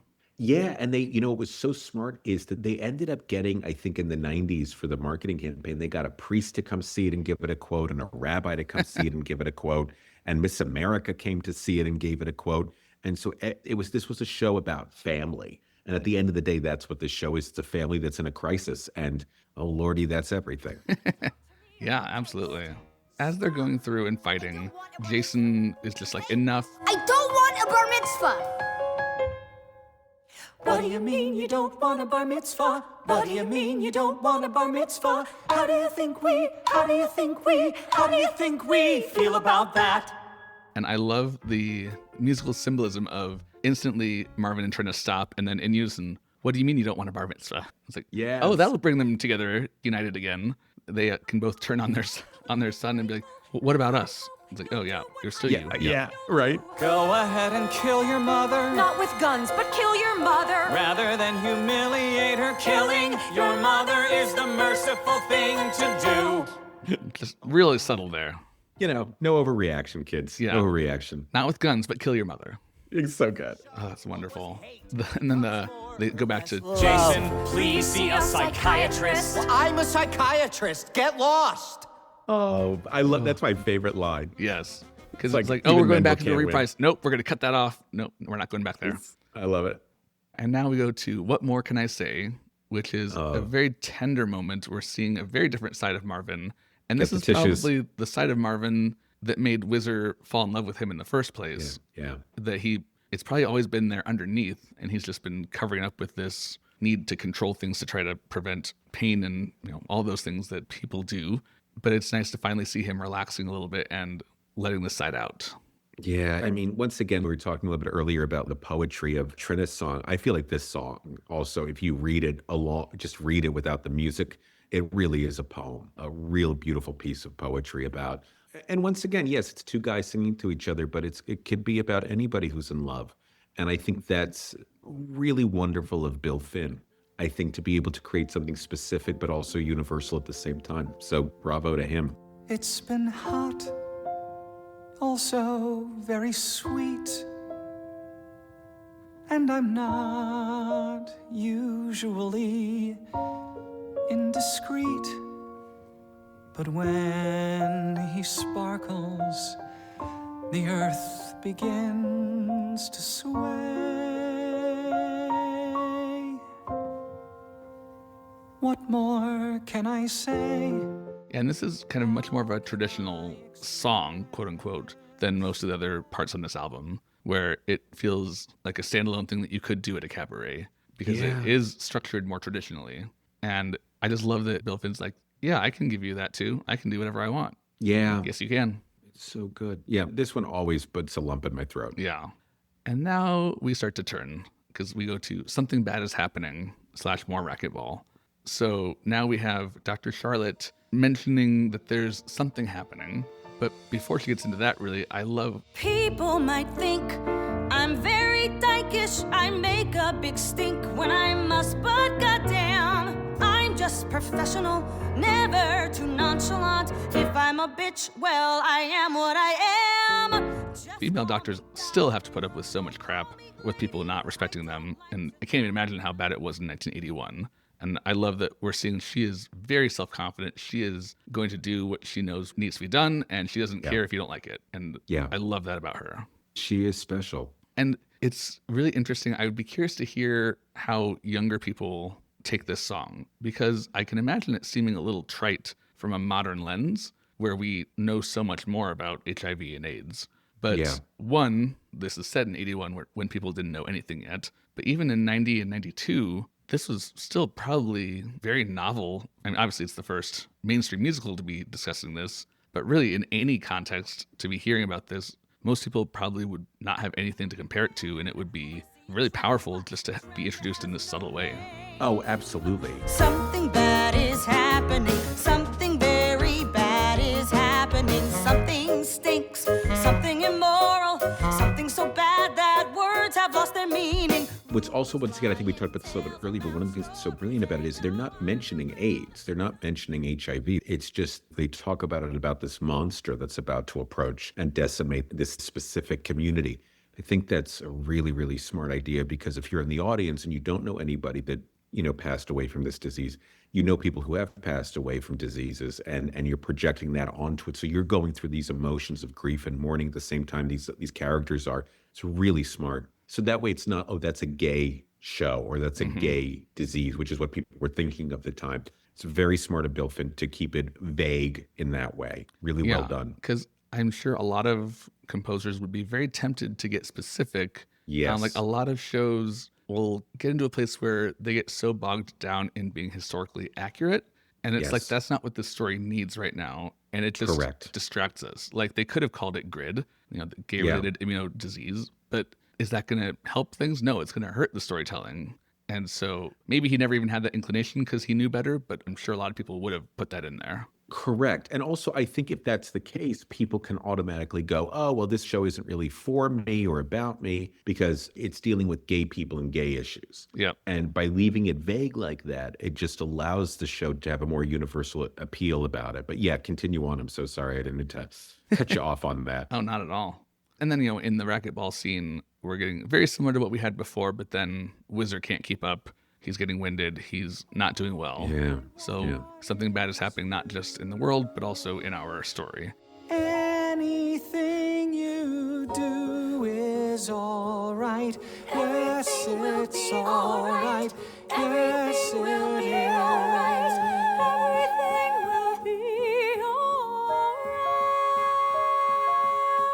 The next song is Holding to the Ground, which, Stephanie J. Block sounds amazing, but this is just so This is one of the most elegantly written metaphors I can think of in a musical theater song that's contained to itself. Yeah. Because it is, if you're trying to keep your head down and do what you think you're supposed to do, that still won't protect you from the upheaval coming because the ground is going to move. And so you can't just play it safe and assume that everything will work out for you. It's so beautiful and heartbreaking.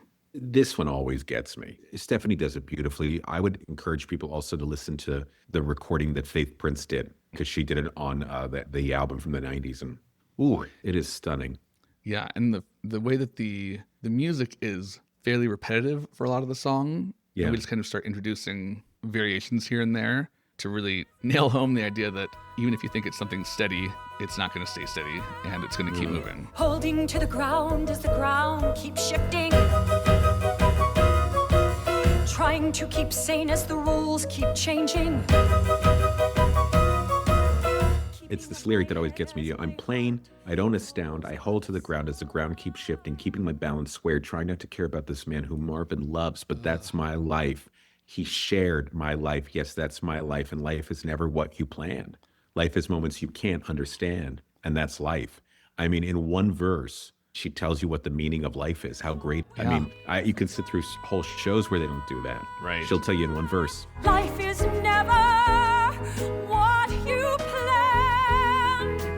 Life is moments you can't understand. And that is life. And we're also getting so much character development from her. Yeah. Back from I'm Breaking Down, where she really is like not a fan of Whizzer at all because of the situation. And here she still acknowledges that the situation is not great, but Whizzer is charming and her life is what it is. And now she's with Mendel and she can have a little bit more perspective to recognize that this is still a human being and he deserves respect and love. And I love that we may not have gotten a whole lot of huge character change in Act 1, but we're getting a whole lot of it throughout Act 2. And it's done not in big showy ways, but more in these subtle changes that I think is very effective. Yeah, really well done. And then the next track is Days Like This. And this is now Whizzer's in the hospital after having collapsed at racquetball.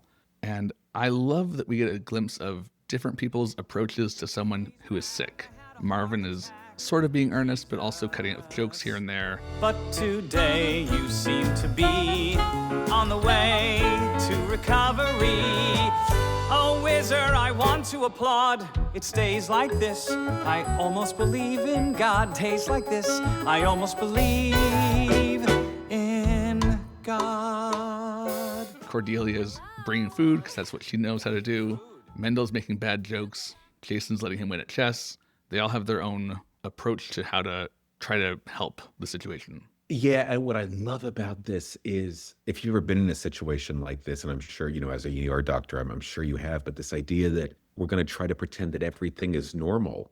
We're going to come in, we're not going to talk about the illness, we'll talk about the fact I can't find parking and what's the food that I brought for you. And I love bad weather. and I love that little section. And all of that stuff. And then the kid comes in and goes, you don't look good. It's the honesty of the child. But this is one of my favorite songs that Bill Finn has ever written because it so perfectly encapsulates the human experience. Most composers, I think, would take the low-hanging fruit and go the easy way. It'd be grieving and cavelling and crying and, a huge deathbed scene. And death isn't like that. It's pretending that it's not happening sometimes when it actually is. And I think, to me, that's the most dramatically interesting thing that he could do. To me, I wish all people that write musical theater would listen to this song to see the possibility of what you can do, and I think it's just gorgeous.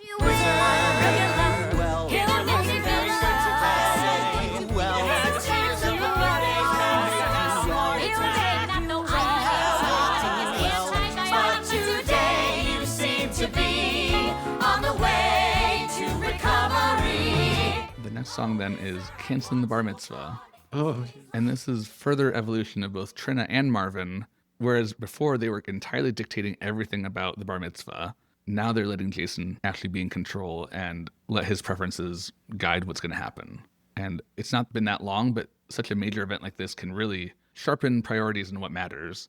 Yeah. And it's really nice that we see them having this after we just had the, what do you mean you don't want a bar mitzvah moment? It's a huge step for them.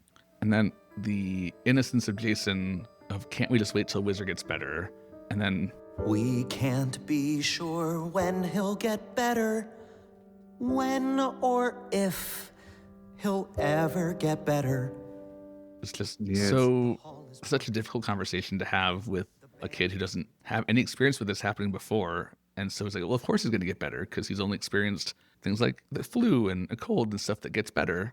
So why can't we just wait? And Oh, yeah. you don't want to get too morbid, but you also need to be realistic about we don't know what's going to happen. Yeah, that one, it just breaks. Yeah, and this, what I love about this moment is that this kid in this show is so smart.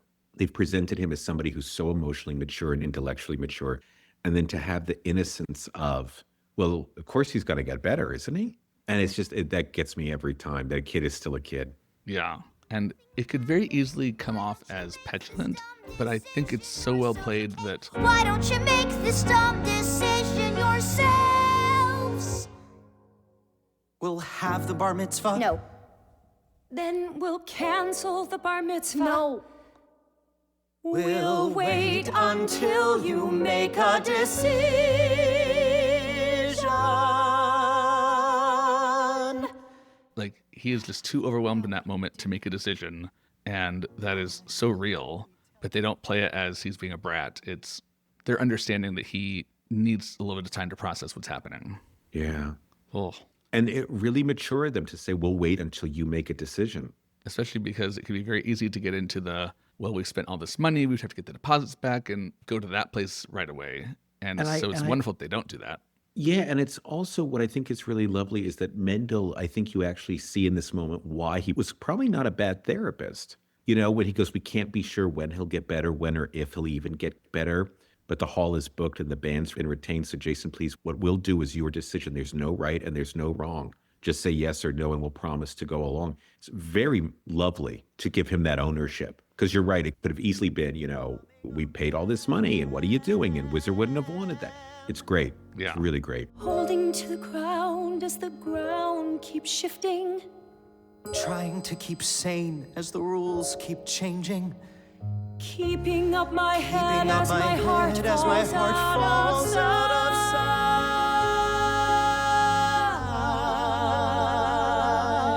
sight. There's a lot of times where this show, I think, it stops being a musical and ends up being a documentary. Like, I think one of the things I've always struggled with this show is like Act 1 is so stylized in a lot of ways. Yeah. And then Act 2 becomes very grounded and realistic. And maybe that's a good thing, but I always think that tonally it's always hard to make it feel like a complete evening. Yeah. For me. You could argue that's the trend of the whole trilogy. 'Cause Correct. In Trousers is very abstract. And Oh my gosh, yeah. so we're kind of focusing for March of the Falsettos, focusing even Yeah. more for Falsettoland. And Yeah. better that than the other direction, I guess. I agree. The next track is Unlikely Lovers, Oh yeah. which, I mean, who doesn't love a gay love quartet? It's just Right? gorgeous. Hey, first time we get one of these on Broadway. Yeah.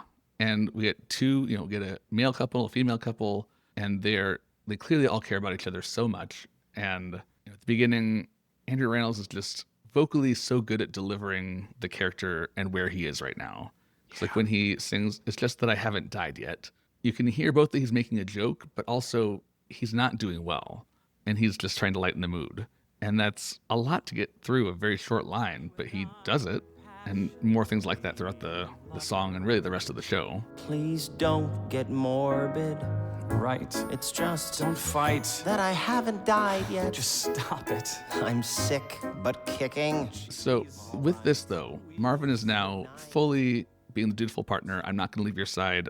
It's, all about you. In some ways, sometimes I wonder if this is too sharp a change from what we've had before, because we started to get hints of him being more tender, but we didn't really have time to go all the way. But I guess it does also make sense that an event like this would, similar to before, kind of change your perspective and make you realize what's important. So I don't know that it's an issue, but it does make you wonder, could there have been a different way to make this feel more inevitable and not sudden? Yeah, that's actually a great question. Yeah, no, I'm actually thinking about that because that's a really good question. What makes you think that it's, or what's like the pro and con of each, or like Yeah, I just feel like the most we've had so far was a single scene with them in bed, and he's being very tender with Whizzer in that moment. And then now all of a sudden, just because of where we started in Act 1, I guess if you're thinking of it in the context of Act 2 as Falsettoland alone, it makes more sense. Yeah. But we had an entire act where he didn't budge until the very end at all. And now we've gone slowly starting gradually to improve, and then it's like exponential growth of how caring and considerate he's being. Yeah. But there's really not time to do more because there's so much happening. It's so compact. What's the fuss? I'm not scared. What good is a lover who's scared? Hit me if you need to. Slap my face or hold me till winter. And I think you also get the feeling that between the time they had last seen each other, when they see each other again at the baseball game, that he's really been not obsessing over him, but that flame hasn't been totally extinguished. Yeah. And I think it's also, this is more of a question from repeated listenings of the album, preparing for a podcast. Whereas just listening through it once or watching the show, I don't think that would be, I don't think that ever came to my mind before. So it's more just if you're dwelling on it, it's like, is that the best way that it could have been done? Who knows? I think it's still effective, though. Yeah, you're right. And I love the lyric near the end. Let's be scared together. Let's pretend that nothing is awful. That is too relatable in general, but especially right now with what's happening in our country.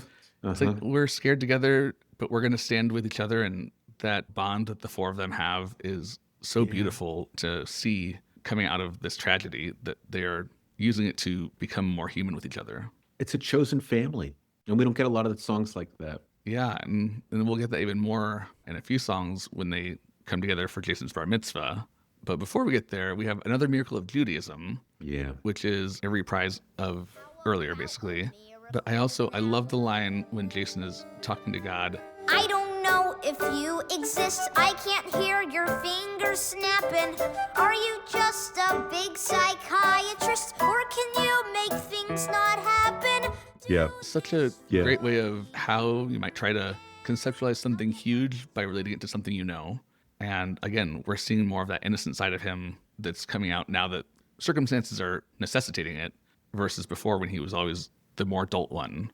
So it's both beautiful that he's getting to be more of a kid, but also sad and heartbreaking because of why.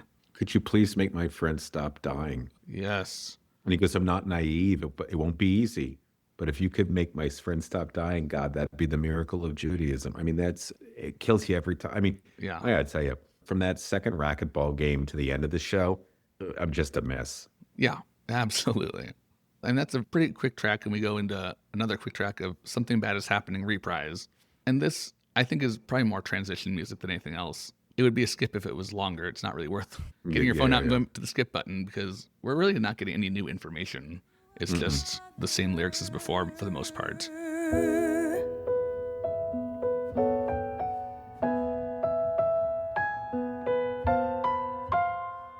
But then, now we go into another big one. You Gotta Die Sometime.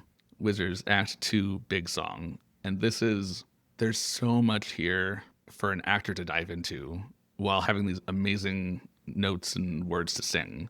And Andrew Rannells makes the most of it. It is so good. It just cuts your heart out of your chest, the way he is talking about how he's trying to be positive, but also acknowledging what's actually happening. Let's get on with living while we can and not play dumb. Death's gonna come. When it does, screw the nerves. I'll be eating hors d'oeuvres. It's the roll of the dice and no crime. You gotta die sometime. Watching this, I realized what a fabulous actor he is. I mean, because, I'd seen him in Book of Mormon, and he was cute and charming and funny, and I was like, oh, this is great. That's his thing. And then I saw him do this, and I was like, my heart's on the floor for this guy. Yeah. And you can hear it. You can hear it in the track. I mean, you can see it, but in the track, you can hear a guy fighting against a clock, and it's really well done. Yeah, really you can hear the panic creeping in as he's trying to keep it at bay. Yeah, he's trying to stay brave, but we're also getting little cracks here and there to remind us that he's sick and he's losing stamina and strength. And again, as somebody who, most of my experience with musical theater is in cast albums, even the shows that I see, you see it on Broadway once for people like me who travel to New York and can't just see things over and over, but I can listen to the cast album over and over. And someone like Andrew Rannells and Stephanie J. Block, all of these actors who can give you so much of that acting performance through the voice alone is the best for me. Yes, I agree. Can I keep my cool despite the urge to fall apart? How should I start? I would cry if I could, but it does no damn good to explain. I'm a man in my prime. You gotta die sometime. It's interesting in this kind of toward the end of the song, he's referring to death as if death is a lover. And that's, I kind of go back and forth. Is he trying to intentionally frame it in a way that feels less scary? Or is this actually what he's feeling in the moment? And I don't know. Like I said, I go back and forth. I don't land on one side. What does your instinct tell you?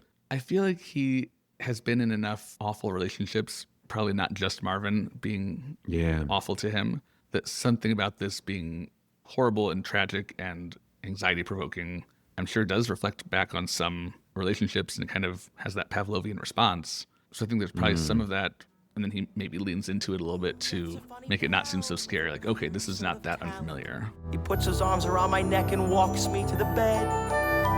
He pins me up against the wall and kisses me like crazy. The many stupid things I thought about with dread now delight. Then the scene turns to white. I don't know, what do you think? I agree with you. I do agree with you. I think you're absolutely correct. Just heartbreaking. I know I keep saying that word because, like you said, But it is. the second half of this act is just, that's what it is. It is powerful, powerful. And it doesn't get less in the next song because we go to Jason's bar mitzvah.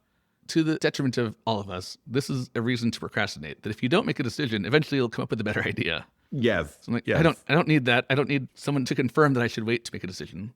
But yeah, Jason has the idea to have his bar mitzvah in Whizzer's hospital room so that Whizzer can be there. Please excuse me if I interfere, but I feel that since I'm the host, it's me who should toast him. Ooh, to Jason's bar mitzvah. And he doesn't care about having all the guests and the food and all that. All he cares about is the family, and Whizzer's part of that family. And this is, again, that chosen family, really, how powerful is that this is what they all come together for. Yeah. It's a happy ending that doesn't feel forced. It doesn't feel false. But I mean, happy ending is like the realization that this whole community is important together and that Jason realizes what religion and Judaism is, and that growing up, a bar mitzvah is about becoming a man and making adult decisions. And it ties up beautifully. Yeah. And we get Trina especially, but then the others as well. They keep trying to stay positive and saying things are lovely. And each time reality quickly sets back in. Cheers. Cheers. And aren't things lovely? I feel more helpless than I have in years. Try this And that, again, right now is feeling very prescient, that you try to do your best to stay positive, but the reality of feeling helpless is so hard to deal with. And it's so real in this situation. What can you do? All you can try is to go on with things and make this moment count. Yeah. And I think, it's so sad, one boy is crossing into adulthood and then one adult is crossing into the great beyond. I mean, it's a lot of transitions in this moment. Yeah. And I love that when Mendel is listing the parents, he puts Whizzer before himself. Yeah. He's no longer insecure about his place. He feels confident and appreciates Whizzer for what he has brought to the family.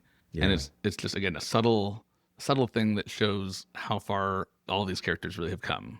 Except for the lesbians, who were doing pretty good at the beginning of Act 2 already. Yeah, they were much more emotionally with it than everybody else. They're doing okay. Yeah. Son of Abraham, Isaac, and Jacob. Son of Marvin, son of Trina, son of Whizzer, son of Mendel. And God's out to the lesbians from next door. And then now we go into What Would I Do? Which in the show is more clear that this is Marvin singing to Whizzer after he has passed. Yes. There's really no indication of that on the album because Whizzer comes out and sings. In the show, he's back in normal clothes, looking healthy again, so you know it's not real.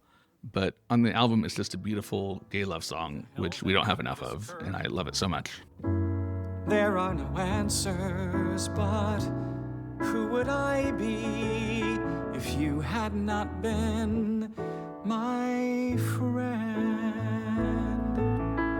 This one gets me every time. And part of me wonders, so this is another one that is more of a conventional song structure, and I wonder if that was intentional as a way to help audiences who are used to that structure feel more grounded and help to emotionally land the plane, so to speak, that we're not going to end on something that feels foreign in any way. We're going to tap into emotions, but in a way that you have a guide of what's happened in the past to help you process this and really come to terms with what's happening. Yeah, you're right. It's a love duet that they've not had before, or traditional. It's a traditional duet. Every duet they've had up until this point has usually been argumentative or competitive, and never are they vulnerable or open enough to express how they feel about each other. And expressing it after somebody has passed on, and this is more of an imaginary conversation, it carries a lot of weight.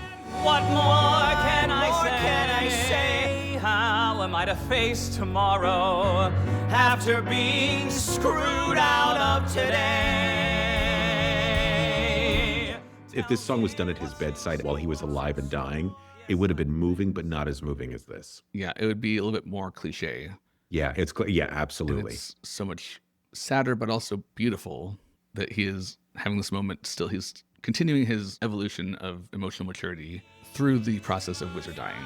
He is at least continuing to grow and has the line, Once I was told that good men get better with age. We're just gonna skip that stage. Yeah. it keeps coming. Oh my gosh. No matter how many times I've heard this song, maybe over 1,000 times now, and each time it hits me, oof. Yeah. And then goes right into a reprise of Falsettoland to close out the show. But this time, Lovers come and lovers go. Lovers live and die fortissimo. it's such a poignant lyric change from the beginning. We're taking something familiar, a really beautiful melody and harmony here, but turning it a little dark and bittersweet and sad, which is a very appropriate way to end this. It is such a brilliantly constructed musical, and I'm so happy that it was filmed and preserved for future generations to watch. Mm-hmm. And unlike a lot of modern shows, this is where we end. Unlike shows like Moulin Rouge, where you have this kind of an ending and then have a kick line because we have to end happy. Yeah. It really is, in a lot of ways, brave to end a show like this and trust audiences to take the right message away from it and not pander to them. Yeah, it's so beautiful. So beautiful. This production ran for 80 performances at the Walter Kerr Theater. It was a limited run. Had 5 Tony nominations, but 0 wins. It had the revival, and then all 4 of the main actors from Act 1 were nominated. Uh-huh. For you, what would you say is your standout performance by one of the actors, and what is your standout track that just hits you the hardest?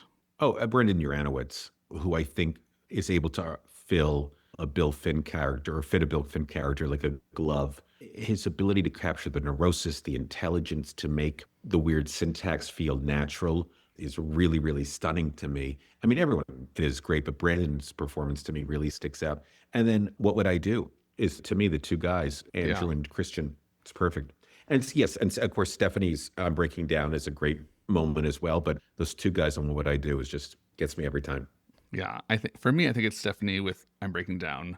Oh yeah, it's just very good. Again, very good. All the vocal quirks and acting that you get through the album that I love so much, and I just think it's so well written, and it's definitely hard to pick a happier song than one of the more beautiful sad songs in Act 2, but I don't know, that's the one that I'm most likely to listen to outside of the rest of the show. I got you. I like that. I like that. So this has been a lot of songs to cover. Are you ready to go through the scoring? Yes. Wonderful. Okay.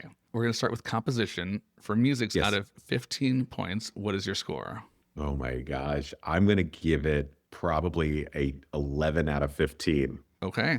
Is that okay? Whatever you want to give it is absolutely fine. Oh my gosh. It's 11 out of 15 for me. I'm only knocking a couple of points off because of March of the Falsettos, the song itself.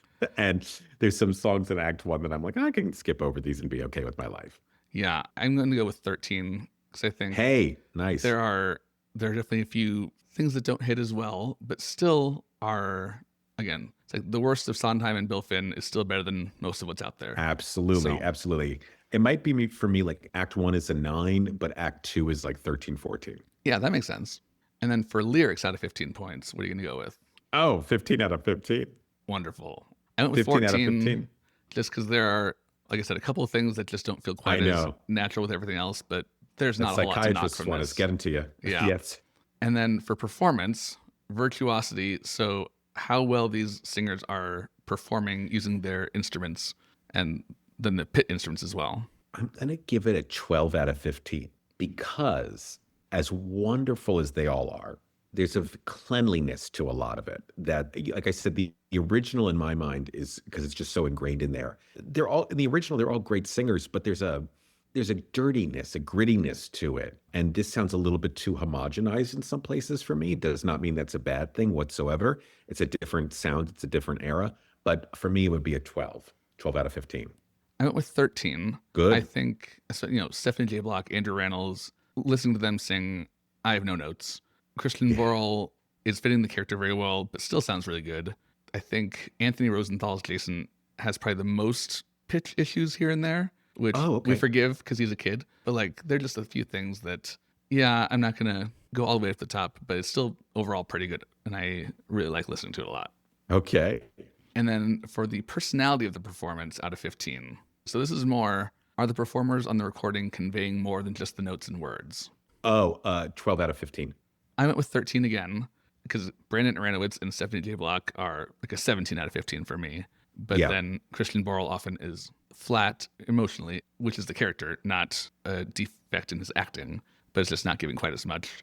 And then under the theatricality, so for storytelling, as in, does the album give you a story you can follow from start to finish? What's your score out of 15? Oh, 15. Perfect. I went with 14 just because there are a few moments that are confusing from an album-only standpoint where the visual adds a whole lot on stage. Like when they're singing, I Never Wanted to Love You. And it's not entirely clear, so I can't quite give it 15, but it is very, very good. Okay, great. Emotiveness out of 10 points. So does the album explore complex emotions in a genuine way? 9 out of 10. Okay. Yeah, I went with 8 because a lot of Act 2 is super up there. Like I said, from the middle of Act 2 on, it's a 10 for sure. But early on, especially in Act 1, we're exploring the emotion pretty well, but it's not making me feel as much as Act 2 does. Yeah. And then kind of getting to the other stuff. So inventiveness out of 5 points is the outside of the mainstream of what's been on Broadway. How much is it risk-taking, things like that. Oh, 5 out of 5. All right. I went with 4 because while the form is very novel, it is not as far out there as some other things, like the really weird off-the-wall stuff, like from last season's Serafina, things that just are very, very unique. So I'm reserving my 5 for things like that, I think. Okay. For clarity and usability, so how does the album sound from recording standpoint, mixing, the track layout, everything like that? Oh, yeah, 5 out of 5. It's gorgeous. Yep, I have no notes, 5 out of 5 as well. And then for the cover of the album, I've called it curb appeal, as far as how well is it selling the album just from looking at the cover of it alone. And so is it reflecting what's inside? Is it making you want to listen to the album or pick it up off the shelf? Out of 5 points. 2 or 3? Which do you want to go with? 3. All right. I also went with 3. It's fine as far as making me want to listen to it. It's not repelling me, but it's not really pulling me in either. We are getting the web, but it's painting a much happier picture of how the show is going to go overall than I think is accurate. Yeah, it's not, So that brings us both to a score of 87. So the average then is 87. At night, was it a B, B plus? B plus? Yeah. Although Good. I'm trying not to think of it as grades because I don't want it to be, it's not a value judgment. It's just what we can experience from the album. But still, it's very good. Okay, good. Any other thoughts about this album, the show, before we wrap things up? No, I'm really happy to say that I'm hoping that as time goes on, that the show gets more and more dated. That'd be nice. I would really love for generations to look at this and go, oh, I would never have experienced anything like that. But I think that if people are looking at it from a historical perspective, that he's created such a brilliant encapsulation of the emotions and feelings of what people were going through at this particular time. And I think that it belongs on every cast album collector shelf.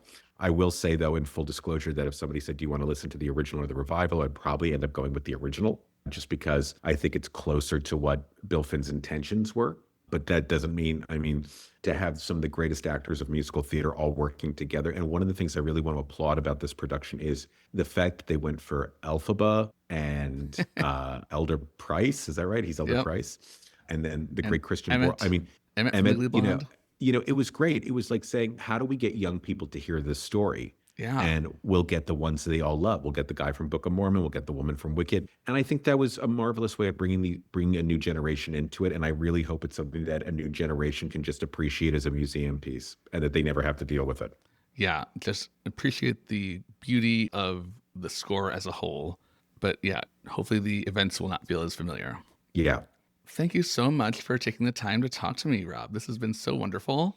Are you kidding me? I was so honored that you even asked, and congratulations. And the podcast is so wonderful, Alex. So I'm so honored you even put me on for this one. Oh, thank you. I'll have to have you back in the future again. I would love that, my friend. I would love that. In the meantime, if people want to keep up on what you're doing, find your book, what would be the best way for them to do so? Oh my gosh. Well, I'm on Instagram at Rob W. Schneider. So please drop a line, come say hi. And if you're interested in buying the book, if you're in New York, you can buy it at the Drama Bookshop or the Strand or Theater Circle. Or if you want to go online, it's on Amazon and Barnes & Noble, or support a local bookstore. And that's it. Or you can find me at robwschneider.com. Beautiful. The podcast is on Instagram at Little Things You Hear Together. You can email me, littlethingsyouheartogether@gmail.com. Please follow, rate, and review the podcast. Next week, come on back for a more interesting album, the 2016 original Broadway cast album of Paramore. Oh my God. So a little bit different from this today. It'll be a good time. Well, thank you, Rob. Thank you, Alex. Have a wonderful night. Thank you.